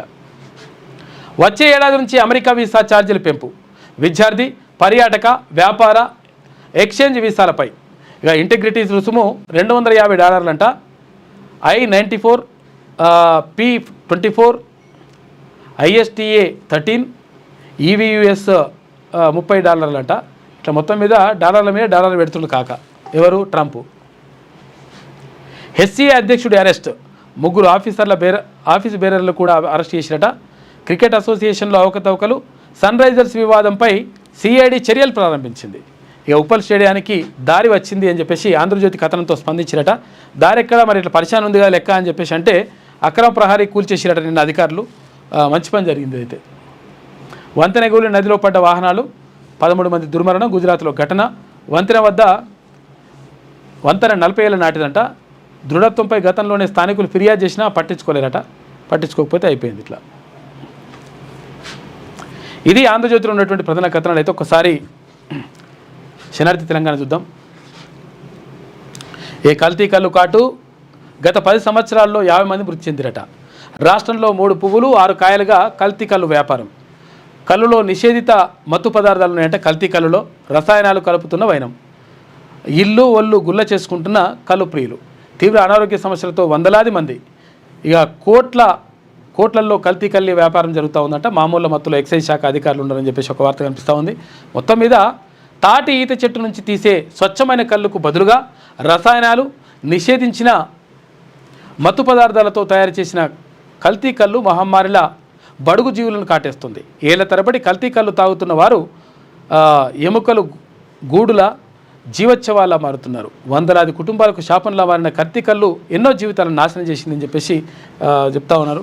మంచి కళ్ళు తాగితే మంచిదే కానీ ఈ అడమైన కళ్ళు మోసం చేస్తాట. గ్రామాలపై వాలుతున్న అగ్రవర్ణ గద్దలు. పల్లెల్లో పాగా వేసేందుకు ప్రయత్నాలు. పట్టణాల్లో వ్యాపారాలతో కోట్ల రూపాయలకు పడగలెత్తిన ఉన్నత కుల వ్యాపారస్తులు స్థానిక ఎన్నికల కోసం గ్రామాల బాట పడుతున్నారు. యువతకు చేరువయ్యేందుకు భారీగా మందు పార్టీలు ఇస్తున్నారు. ఓట్ల కోసం కోట్లు కుమ్మరించేందుకు రెడీ అవుతున్నారట. చూసుకో ఎట్లున్నది లెక్క. ఇన్నాళ్ళు గ్రామాల్లో మంచి చెడులు చూసిన వాళ్లను ఓడగొట్టేందుకు కుయుక్తులు. బక్క చిక్కిన బీసీలను అనగదొక్కే కుట్రలు. బడుగు జాతులను బందీలను చేసే ఎత్తుగడలు. బహుజనుల ఐక్యతే అగ్రవర్ణాల ఆధిపత్య నివారణకు మార్గం అని చెప్పేసి చెప్తా ఉన్నారు. మొత్తం మీద ఇక్కడ వస్తురాడిగా వచ్చి దిగుతున్నారంట. దిగి మీకు అవి ఇస్తామని చెప్తున్నారంట. ఎందుకంటే ఎన్నికలు వస్తున్నాయి కాబట్టి. నిన్న మొన్నటి దాకా పట్టణాల్లో వ్యాపారాలు చేసుకొని కోట్లకు పడగలెత్తిన అగ్రవర్ణ వ్యాపారవేత్తలు ఇప్పుడు స్థానిక ఎన్నికల కోసం గ్రామాల పయనమయ్యారు. అయితే పల్లెల్లో పాగా వేసి తమ పెత్తనం చెలాయించేందుకు భారీ ఎత్తున సిద్ధమవుతున్నారు. యువతను తమ వైపు తిప్పుకునేందుకు మందు పార్టీలు విందులతో ఆకట్టుకుంటూ ఓట్ల కోసం కోట్లు కుమ్మరించేందుకు రెడీ అవుతున్నారు. ఇన్నాళ్ళు గ్రామాల్లో మంచి చెడులను చూసుకున్న స్థానిక నాయకులను ఓడగొట్టేందుకు కుయుక్తులు పన్నుతూ ముఖ్యంగా బక్కచిక్కిన బీసీలను అనగదొక్కేందుకు కుట్రలు చేస్తున్నారు. ఈ ఏడాది సెప్టెంబర్ 30 లోపు రాష్ట్రంలో స్థానిక సంస్థల ఎన్నికలు నిర్వహించాలని హైకోర్టు ఆదేశించిన నేపథ్యంలో రాజకీయ పార్టీలు గ్రామీణ ప్రాంతాలపై దృష్టి సారించాయి. ఇదే సమయంలో ఇన్నాళ్ళు పట్టణాల్లో ఉండి కోట్లు సంపాదించిన అగ్రవర్ణ ధనికుల కన్ను పల్లెలపై పడి గ్రామాల బాట పట్టారు. అయితే పార్టీల నాయకత్వాన్ని మేనేజ్ చేస్తూ పార్టీల తరఫున పోటీ చేసేందుకు ప్రయత్నాలు చేస్తుండ్రు. అవసరమైతే స్వతంత్ర అభ్యర్థిగా ఆయన బరిలోకి దిగేందుకు రెడీ అవుతుండ్రు. గ్రామాలపై పడుతున్న అగ్రవర్ణ గద్దల నీడ ఇప్పుడు తెలంగాణ రాజకీయాల్లో కొత్త చర్చకు దారితీసింది. అయితే పట్టణాల్లో భారీగా సంపాదించిన ఈ రాబందులు స్థానిక ఎన్నికలను తమ పెత్తనానికి సోపానంగా మార్చుకోవాలని చూస్తున్నారు అని చెప్పేసి ఒక ప్రత్యేక కథనం వేసింది శనార్ తెలంగాణ దినపత్రిక. మొత్తం మీద గ్రామాలపై వాలుతున్న అగ్రవర్ణ గద్దలు అని చెప్పేసి ఇట్లా చేస్తురట. మందు పార్టీలు బిందు పార్టీలు అన్నీ ఏర్పాటు చేస్తురట. ఏర్పాటు చేసి ఇక్కడ మందు కావాలన్నా పైసలు కావాలన్నా ఏం కావాలంటే తీసుకోరా, నిజంగా సేవ చేసిన నోడుగొట్టు, నేను ఎవరైతే చెప్తానో వాడిని నిలబెడితే వాడినే గెలిపి అంటున్నట, లేకపోతే వాళ్ళే నిలబడుతున్నట కథ. ఇక శ్రీశైలానికి భారీ వరద, 3 గేట్ల ద్వారా దిగువకు నీటిని విడుదల చేసిరు. ఇన్ఫ్లో 1,86,064 క్యూసెక్కులు, అవుట్లో 1,45,776 క్యూసెక్కులట. తేదీ ఖరారు చేయండి, మీరు అసెంబ్లీకి వచ్చినా సరే మమ్మల్ని ఫామ్ హౌస్కు రమ్మన్నా సరే. కేసీఆర్కు సీఎం రేవంత్ రెడ్డి సవాల్. ఇరువురి హయాంలో తీసుకున్న నిర్ణయాలపై చర్చిద్దాం, వాస్తవాలను ప్రజలకు అందిద్దామని పిలుపు. కృష్ణా జలాల వివాదాలపై మంత్రి Uttam Kumar Reddy power point presentation ఇచ్చిండు. ఇక డ్రగ్స్ రాకెట్ గుట్టురట్టు, అక్రమ దందాను బయటపెట్టిన ఈగల్ టీం అంట. హైదరాబాద్లో వెలుగు చూసిన ఘటన, మర్నాడు రెస్టారెంట్ కేంద్రంగా డ్రగ్స్ సరఫరా చేస్తున్నట్టు. ఈ డ్రగ్స్ చేస్తున్న మొత్తం తొక్కి నారదీయాలి కొడుకుల్ని, ముక్కలు చేసినా కానీ పాపం లేదులని. ఎందుకంటే ఈ డ్రగ్స్ వల్ల మొత్తం కూడా కుటుంబాలు నాశనం అయిపోతాయి. ఎందుకంటే ఏం కాదనుకుంటారు, ఏం కాదురా నాయన, మీ కుటుంబం కూడా నాశనం అయిపోతుంది. పిల్లల్ని జాగ్రత్తగా కనిపెట్టుర్రి. వాడు ఏం చేస్తుండో, ఏం కథ, గంజాయి తాగుతుండా, ఈ మొత్తం ఏమైనా తీసుకుంటుండా, ఇవన్నీ చూడండి. వాడు ఫోన్లో ఏం చూస్తున్నాడు, ఏం కథ, ఇవన్నీ కూడా అబ్జర్వ్ చేయండి. లేకపోతే ఆగమవుతుంది కథ. ఈ డ్రగ్స్ నిజంగా సరఫరా చేస్తుంది, తర్వాత అందరూ పట్టుకొచ్చి మొత్తం తొక్కాల కొడుకుని ఒక్కొక్కరిని ముక్కలు చేసినా కానీ ఏం చేసినా పాపం లేదులని. కాబట్టి ప్రభుత్వం కూడా దృష్టి పెడతా ఉంది, ఇంకా దృష్టి పెట్టాలి. పోలీసులు కూడా దీనిపైన ప్రత్యేకంగా దృష్టి పెడితే బాగుంటుంది. ఎందుకంటే ఇప్పటివరకు కొంతవరకు అయితే నడుస్తూ ఉంది, ఇంకా పూర్తి స్థాయిలో అరికడితే మంచిగా ఉంటుంది. రెస్టారెంట్ ఓనర్ సూర్య, అతని స్నేహితుడు హర్షను అరెస్ట్ చేసిన పోలీసులు. ఇక నగరంలోని పలు పబ్లకు పంపిణీ అంట. 10 పబ్ల పేర్లను ఎఫ్ఐఆర్లో నమోదు చేసిన అధికారులు. డ్రగ్స్ రాకెట్, ఈ డ్రగ్స్ ఒకదికి ఇట్లయితే అక్కడ సైబర్ నేరాలు ఇష్టం వచ్చినట్టుగా జరుగుతూ ఉన్నాయి. అది క్లిక్ చేయరంటే క్లిక్ చేసి అటు చేస్తే ఆగమవుతున్నట. ఇవి ఆ బెట్టింగ్ యాప్లో ఓకుర్రా అంటే పోతున్నారు. ఒక్కొక్కటి దానికి ఏం ప్రమోషన్లు చేస్తూ ఉన్నారు. చాలా నష్టం నాయన, ప్రాణాలే పోతున్నాయి చాలామంది. అనవసరంగా నాకు పోయి ఆడకుండ్రి, ఎవడు కూడా ఉట్టిగా పైసలు ఇయ్యాడు, డబ్బులు ఊరికే రావంటాడుగా ఒక ఆయన, ఆ గోల్డ్ షాప్ ఆయన. అట్లా ఉంటుంది లెక్క. ప్రో కార్పొరేషన్ కేంద్ర సర్కార్ కార్మిక హక్కులను ప్రమాదంలో పడేసే 4 కార్మిక కోడ్లు బడా కార్పొరేట్ల కోసం ఈజ్ ఆఫ్ డూయింగ్ బిజినెస్ అంట. లాభాల్లో ఉన్న ఎల్ఐసిలో 100% విదేశీ పెట్టుబడులకు అనుమతి. రైల్వే, పోస్టల్ బ్యాంకులు, విద్యుత్తు, బొగ్గు సర్వం ప్రైవేట్ మయం. ఇక భారత్ బంద్ జరిపిన కార్మిక, ఉద్యోగ, రైతు సంఘాలు. 25 కోట్ల మంది పాల్గొన్నట్లు ప్రకటించిన నాయకులు, మద్దతు తెలిపిన ప్రతిపక్షాలు స్పందించని కేంద్ర ప్రభుత్వం. చూసుకో, ఇవన్నీ ప్రైవేట్ చేస్తుంటే వద్దు అని చెప్పేసి వాళ్ళు చేస్తూ ఉన్నారంట. ఇవాళ కేబినెట్ భేటీ, సెక్రటేరియట్లో మధ్యాహ్నం ప్రారంభమవుతుంది. లోకల్ ఎలక్షన్స్ పైన ప్రత్యేకంగా చర్చ జరుగుతుందంట. బీసీ రిజర్వేషన్లపై కీలక నిర్ణయం తీసుకుంటారు. ఏ నిర్ణయం తీసుకుంటారో తీసుకోరు, మరి చూద్దాం. అవి అమలు కావాలి. తీసుకుంటే రైతు సమస్యలు, సంక్షేమ పథకాలపై చర్చించే అవకాశం ఉందంట. వంతెన కూలి 10 మంది మృతి. వడోదరలోని నిన్న తెల్లవారుజామున కూలిన నమహీసాగర్ నదిపై బ్రిడ్జ్ అంట. నదిలో 4 వాహనాలు పడడంతో 10 మంది చనిపోయినట్టు కానీ 15 మంది చనిపోయినట్టు ఇప్పటి వరకు. ప్రధాని మోడీ విచారం. మృతుల కుటుంబాలకు 2 లక్షల రూపాయల ఎక్స్గ్రేషియా, క్షతగాత్రులకు 50,000 రూపాయలు పరిహారం ఇస్తున్నట. బడేబాయ్ చోటేబాయ్ ఇద్దరు ముస్లిం వ్యతిరేకులే.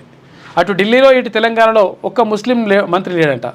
ప్రధాని మోడీ సీఎం రేవంత్ రెడ్డిపై హరీష్ రావు విమర్శలు అని చెప్పేసి ఒక వార్త. యూరియా దారి మళ్ళొద్దు, తెలంగాణ రైతుల అవసరాల మేరకు సరఫరా చేయాలి. 2023-24 రబీతో పోలిస్తే 2024-25లో అదనంగా 21% యూరియా అమ్మకాలు జరిగినాయంట. కేంద్ర మంత్రి జేపీ నడ్డా సీఎం రేవంత్ విజ్ఞప్తి నేపథ్యంలో ఆదేశాలు జారీ చేసిండ్రు. పెట్టుబడిదారులకు తెలంగాణ స్వర్గధామం, ఆధునిక ఆవిష్కరణ, సమ్మిళిత అభివృద్ధి దిశగా దూసుకెళ్తోంది. నైపుణ్యమైన శ్రామిక శక్తి, ప్రోగ్రెసివ్ పాలసీలు ఉన్నాయి. రాష్ట్రాభివృద్ధిలో కార్పొరేట్ సంస్థల భాగం కావాలని చెప్పేసి డిప్యూటీ సీఎం బట్టి విక్రమార్క అంటుండు. తెలంగాణ పెట్టుబడులకు స్వర్గధామని డిప్యూటీ సీఎం బట్టి విక్రమార్క అన్నారు. 24 గంటల నాణ్యమైన విద్యుత్తు, నైపుణ్యం కలిగిన శ్రామిక శక్తితో పాటు ప్రోగ్రెసివ్ పాలసీలు, అనుకూల పర్యావరణ వ్యవస్థ ఇక్కడ ఉందన్నారు. బుధవారం హైదరాబాద్ సోమాజిగూడలోని ఒక ప్రైవేట్ హోటల్లో సిఐఐ నిర్వహించినటువంటి సిఎఫ్ఓ కాంక్లేవ్లో ఆయన పాల్గొని మాట్లాడినట.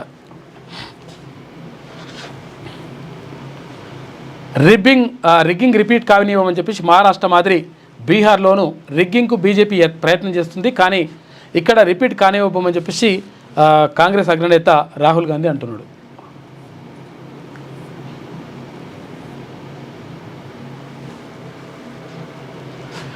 ఇక నేటి మాట చూసుకుంటే వెనకటి రోజులే బాగుండే. ఇలాంటి కల్మషం లేని మనుషుల మధ్య బంధుత్వాలు బలంగా ఉండేవి. ఇప్పుడు అంతా స్వార్థపు రోజులు. నిలువెల్లా విషాన్ని నింపుకున్న మనుషులు మోసం, దగ, కుట్రలతో బతుకుతున్నారు. చిన్నప్పుడు ఏదైనా పండుగకో పబ్బానికో అమ్మమ్మ నాయనమ్మ ఇంటికి వెళ్తే ఎంత పావురకంగా చూసుకుంటోళ్ళు. ఓ పిల్లగా బయటకు వెళ్ళకు, ఏదన్నా బండి వస్తే టక్కర్ అవుతుంది అంటూ పెయ్యి మీద ఈగ వారనిచ్చేవాళ్ళు కాదు. ఇంట్లో గాళ్ళ పారుగు పెరుగుతో పుష్టిగా తినేది. మందులేని కూరగాయలు బాయికాడ తాత తెంపుకొస్తే అమ్మమ్మ కూర వండితే కమ్మటి వాసన వచ్చేది. మనవరాన్లు అమ్మమ్మలకు నాయనమ్మలకు దూరమై ఎల్కేజీ యూకేజీ చదువులతో పల్లెటూళ్ళను మర్చిపోయారు. కానీ ఇప్పుడు అమ్మమ్మలు నాయనమ్మలు అనాథ శరణాలయాల్లో ఎవరు లేని అనాథలుగా పుట్టెడు దుఃఖంలో బతుకు వెళ్ళదీస్తున్నారు అని చెప్పేసి పెద్దపల్లి రాజన్ రాసిండు. అందరూ కలిసి ఉంటే కథలు సుఖం అన్నట్టు ఉమ్మడి కుటుంబాలు ఉన్నప్పుడు ఇవంతా కూడా ఉంటుండే, మంచిగా ఉంటుండే. గ్రామాలకు వెళ్తే అట్లా అవన్నీ ప్రేమ ఆప్యాయతలు అవన్నీ కూడా ఉండే. ఇప్పుడేమో వెస్ట్ కుటుంబాలు అంటే చిన్న చిన్న కుటుంబాలు అయిపోయినాయి. అయ్యా డ్యూటీకి పోయి, అమ్మ డ్యూటీకి పోయి, పిల్లగాడు ఏం చేస్తుండో పిల్ల ఏం చేస్తుందో తెలుసుకునే పరిస్థితి లేదు. దీనివల్ల నష్టం జరుగుతూ ఉందని చెప్పేసి పెద్దపల్లి రాజన్న ఒక మంచి నేటి మాట రాసిండు. యాజమాన్యం చేతుల్లో కార్మికులు కీలుబొమ్మలు అని చెప్పేసి సకినాల సుధాకర్ పటేల్ ఒక వ్యాసం రాసిండు. పని గంటలు 8 గంటల నుంచి 10 గంటలు ఇప్పుడు ఫిక్స్ అని టర్మ్ అని చెప్పేసి వయసు మీద ఉన్నంత వరకే కొలువుపై ఆ తర్వాత ఇంటికి పంపిస్తారట. మొత్తం కార్మికుల్లో 10% ఆమోదం ఉంటేనే సంఘం పెట్టుకోవాలి, లేకపోతే లేదట. సమ్మె చేయాలంటే కార్మికులు చిక్కులే అని చెప్పేసి మొత్తం మీద కార్మికులకు నష్టం జరుగుతూ ఉందని చెప్పేసి సకినాల సుధాకర్ పటేల్ ఒక మంచి వ్యాసం రాసిండు. ఇక కోదాడులో ఫుడ్ కంట్రోల్ ఆకస్మిక దాడులు చేసింది.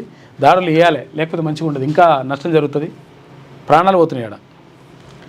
ఇది శనార్థిలో ఉన్నటువంటి ప్రధాన కథనాలు. అయితే ఒకసారి సాక్షి చూద్దాం.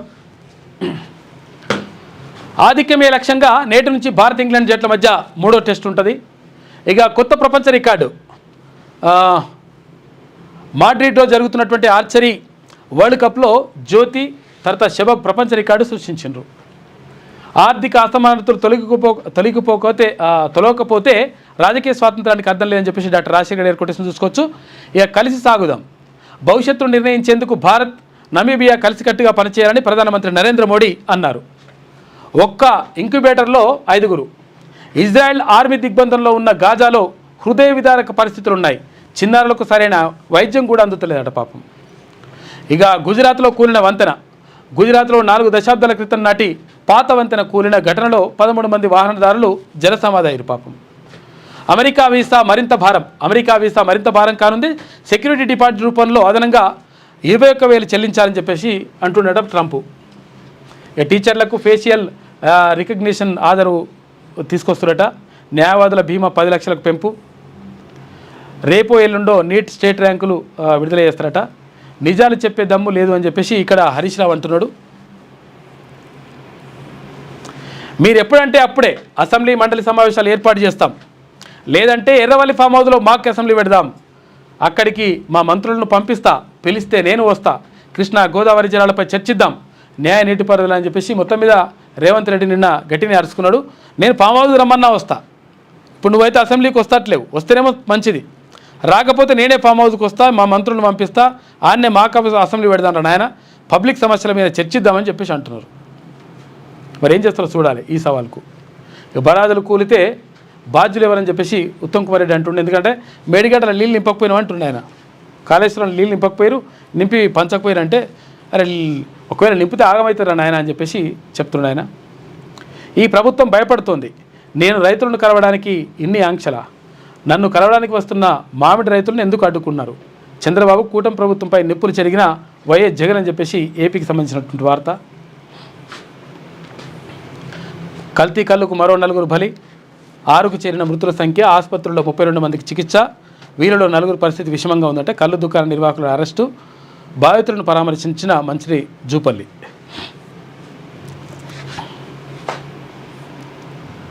ఇక సార్వత్రిక సమ్మె ప్రశాంతమంట. 4 లేబర్ కోడ్లను వ్యతిరేకిస్తూ నినదించిన కార్మికులు. దేశవ్యాప్తంగా సార్వత్రిక సమ్మెలో భాగంగా హైదరాబాద్లో అమరవీరుల స్మారక స్తూపం వద్ద జేఏసీ సభ్యులు ధర్నా చేశారు. పెట్రోల్ బాధల్లో ఇండియా టాప్ ఉందంట పెట్రోల్ ధరలలో. ఇది సాక్షిలో ఉన్నటువంటి ప్రధాన కథనాలు. అయితే ఒక్కసారి ఈమెమంటుందో చూద్దాం. 9,000 కోట్ల భూదందా, బిగ్ భూదందానంట. గోపనపల్లిలో 90 ఎకరాలకు సర్కారు పెద్దలు ఎసరు పెట్టిరట. భాగ్యనగర్ టీఎన్జిఓకు దక్కాల్సిన భూమిపై కన్ను, గుట్టుచప్పుడు కాకుండా బసవతారక్ నగర్ ఖాళీ, గుడిసెవాసులను బలవంతంగా వెళ్ళగొడుతున్న వైనం, తీగలాగితే బయటపడిన 90 ఎకరాల భూదందా. తెర వెనుక బిగ్ బ్రదర్స్ ఉన్నారంట కొందరు కాంగ్రెస్ నేతలు, దగ్గరుండి వ్యవహారాన్ని నడుపుతున్న సలహాదారు. మరి ఎవరో వీళ్ళంతా కథంతా తేలాలి. 10 ఏళ్ళు ఆ భూమిని కాపాడిన కేసీఆర్ సర్కార్. ఈయననే అసలు యాక్చువల్ ఖాళీ చేపిద్దామని కేసీఆర్ ప్రయత్నం చేసినప్పుడు మళ్ళీ చెప్తున్నాడు ఇట్లా. పూరంపక్కు భూమిగా రెవెన్యూ రికార్డులో నమోదు, కాంగ్రెస్ రాగానే ప్రైవేట్ వ్యక్తులకు కట్టబెట్టే కుట్రలు, సుప్రీంకోర్టు పాత ఉత్తర్వులు చూపించి లబ్ధికి యత్నం. ఇక ముందుగానే వారితో సర్కార్ పెద్దల ఒప్పందాలు, 30 ఎకరాలకు ఎన్ఓసి జారీ అయిందన్న తహసీల్దార్. ఇక ఎంత కథ నడుస్తూ ఉందంట. మొన్న తీన్మన్మలను అక్కడికి వెళ్ళేసి ఎవరైతే బసవతారక్ నగర్లో ఎవరైతే గుడిసెవాసులు ఎవరైతే ఉంటారో వాళ్ళకి అండగా నిలిచిండు. తర్వాత కాకపోతే ఇప్పుడు మళ్ళీ చేస్తున్నట్టు ఇదంతా కథ ఏందో. గుడిసెలు ఖాళీ చేయాలని హిజ్రాలతో దాడి చేయిస్తున్నారు. 5గురిని పట్టుకొని కొట్టిన గుడిసెవాసులు, వెనుక ఉన్న ప్రైవేట్ వ్యక్తులపై తిరుగుబాటు, రణరంగంగా మారిన బసవతారక్ నగర్, న్యాయం కోసం బాధితులు రాస్తారు. భూములు గుంజుకుంటున్నారని చెప్పేసి వాళ్ళు ఆవేదన వ్యక్తం చేస్తారు. ఇక పంపులు నడపకుండా తంపులు అని చెప్పేసి హరీష్ రావు అంటున్నాడు. పంపులు నడపొద్దని చెప్పిరాడా, మరి పోయి ఆపుతావా నువ్వన్నా? ఇట్లా పోయి అడ్డం పండుకొని ఆపు నీళ్ళని. ఎందుకంటే అది ఒకవేళ నింపితే ఆగమవుతారని ఆయన మొత్తం కొట్టుకపోతుందని చెప్పేసి అక్కడ వాళ్ళు నేషనల్ డ్యామ్ సేఫ్టీ అథారిటీ వాళ్ళు చెప్తున్నారు. ఈయననేమో నింపురు అంటుండు. ప్రజా సమస్యలపై ఉద్యమిద్దాం, గోదావరి పరివాహక ప్రాంతాన్ని ఎడారిగా మార్చే కుట్ర, కాళేశ్వరం జలాల కోసం ఎదురు చూస్తున్న పంట పొలాలు, ప్రభుత్వాన్ని నిలదీసేందుకు కార్యాచరణ సిద్ధం చేయండి. 5 రోజులుగా నందినగర్లో పార్టీ నేతలతో కేసీఆర్ మాట్లాడుతున్నాం మంచిగా పెట్టమంటు సభ పెడదామంటుండే పోరాదు కాక. మరి రాష్ట్రంలో వర్తమాన పరిస్థితులపై జిల్లాల వారీగా సమీక్షలు, ఇక స్థానిక ఎన్నికలకు కార్యకర్తలు సిద్ధం చేయండి దిశానిర్దేశం. ఇవాళ మరోసారి వైద్య పరీక్షల కోసం యశోద దవాఖానకు వస్తున్నట కాక. ఏం కాలేదంటారు మరి ఊకి వైద్య పరీక్షలు చేస్తున్నాం. కాక ఆరోగ్యం మంచిగా ఉండాలి. సీఎం మాట్లాడాల్సిన మాటలేనా? నిన్న కళ్ళు కాంపౌండ్, నేడు క్లబ్బు పబ్బు. ప్రెస్ క్లబ్పై సీఎం రేవంత్ అనుచిత వ్యాఖ్యలు, జగ్గారెడ్డి వ్యాఖ్యలపై నిరసనలు వెల్లువెత్తినా ఇట్లా అని చెప్పేసి ఈమె రాసుకొచ్చి పాడవుతుంది. ఇక ఫామ్ హౌస్లో మాక్ అసెంబ్లీ పెడదామా అని చెప్పేసి అంటున్నాడు. మంత్రులను పంపిస్తా, నేను వస్తా, కృష్ణా గోదావరి. మరి బాగానే చేసిన వార్త కానీ మరి ఆ పని చేయి, కేసీఆర్ నుంచి ప్రకటన రావాలి మరి, రండి అని చెప్పు, లేకపోతే నువ్వన్నా అసెంబ్లీకి రా. కల్తీ కళ్ళుకు 6 బలి మృతి. బస్తా యూరియా 400 రూపాయలట. మరి యూరియా ఫ్రీ ఇస్తాంటి కాక అప్పుడు ఒక పావు కిలో కూడా ఇవ్వకపోతుంది. కొనతం దిలీప్కు హైకోర్టులో ఊరట, 5 కేసులపై తదుపరి చర్యలు పెట్టకుండా స్టే విధింపు అని చెప్పేసి అంటున్నారు. ఇది ఈమె చెప్పుకొస్తున్నమాట. మొత్తం మీద ఇట్లా జరుగుతూ ఉంది. మరి ఇలా క్యాబినెట్ మీటింగ్లో ఏం నిర్ణయం తీసుకుంటారు, ఏం కథ, అసలు యాక్చువల్గా ఏం జరుగుతుందనే దానిపైన ప్రధానంగా చర్చ జరుగుతుంది. మరి ఏం నిర్ణయం తీసుకుంటారు, మళ్ళా ఏది దీనిపైన 42% బీసీలకు 42% రిజర్వేషన్ పైన ఏం నిర్ణయం తీసుకుంటారు, ఏం కథ అనే దానిపైన చూడాలి. మరి సాయంత్రం వరకు ఏం నిర్ణయం తీసుకుంటారు, నిజంగా అది అమలు చేస్తారా, అమలు చేస్తే ఎట్లుంటుంది, 100% అమలు చేయాల్సిన అవసరం మాత్రం, బాధ్యత మాత్రం ప్రభుత్వం పైన ఉన్నది.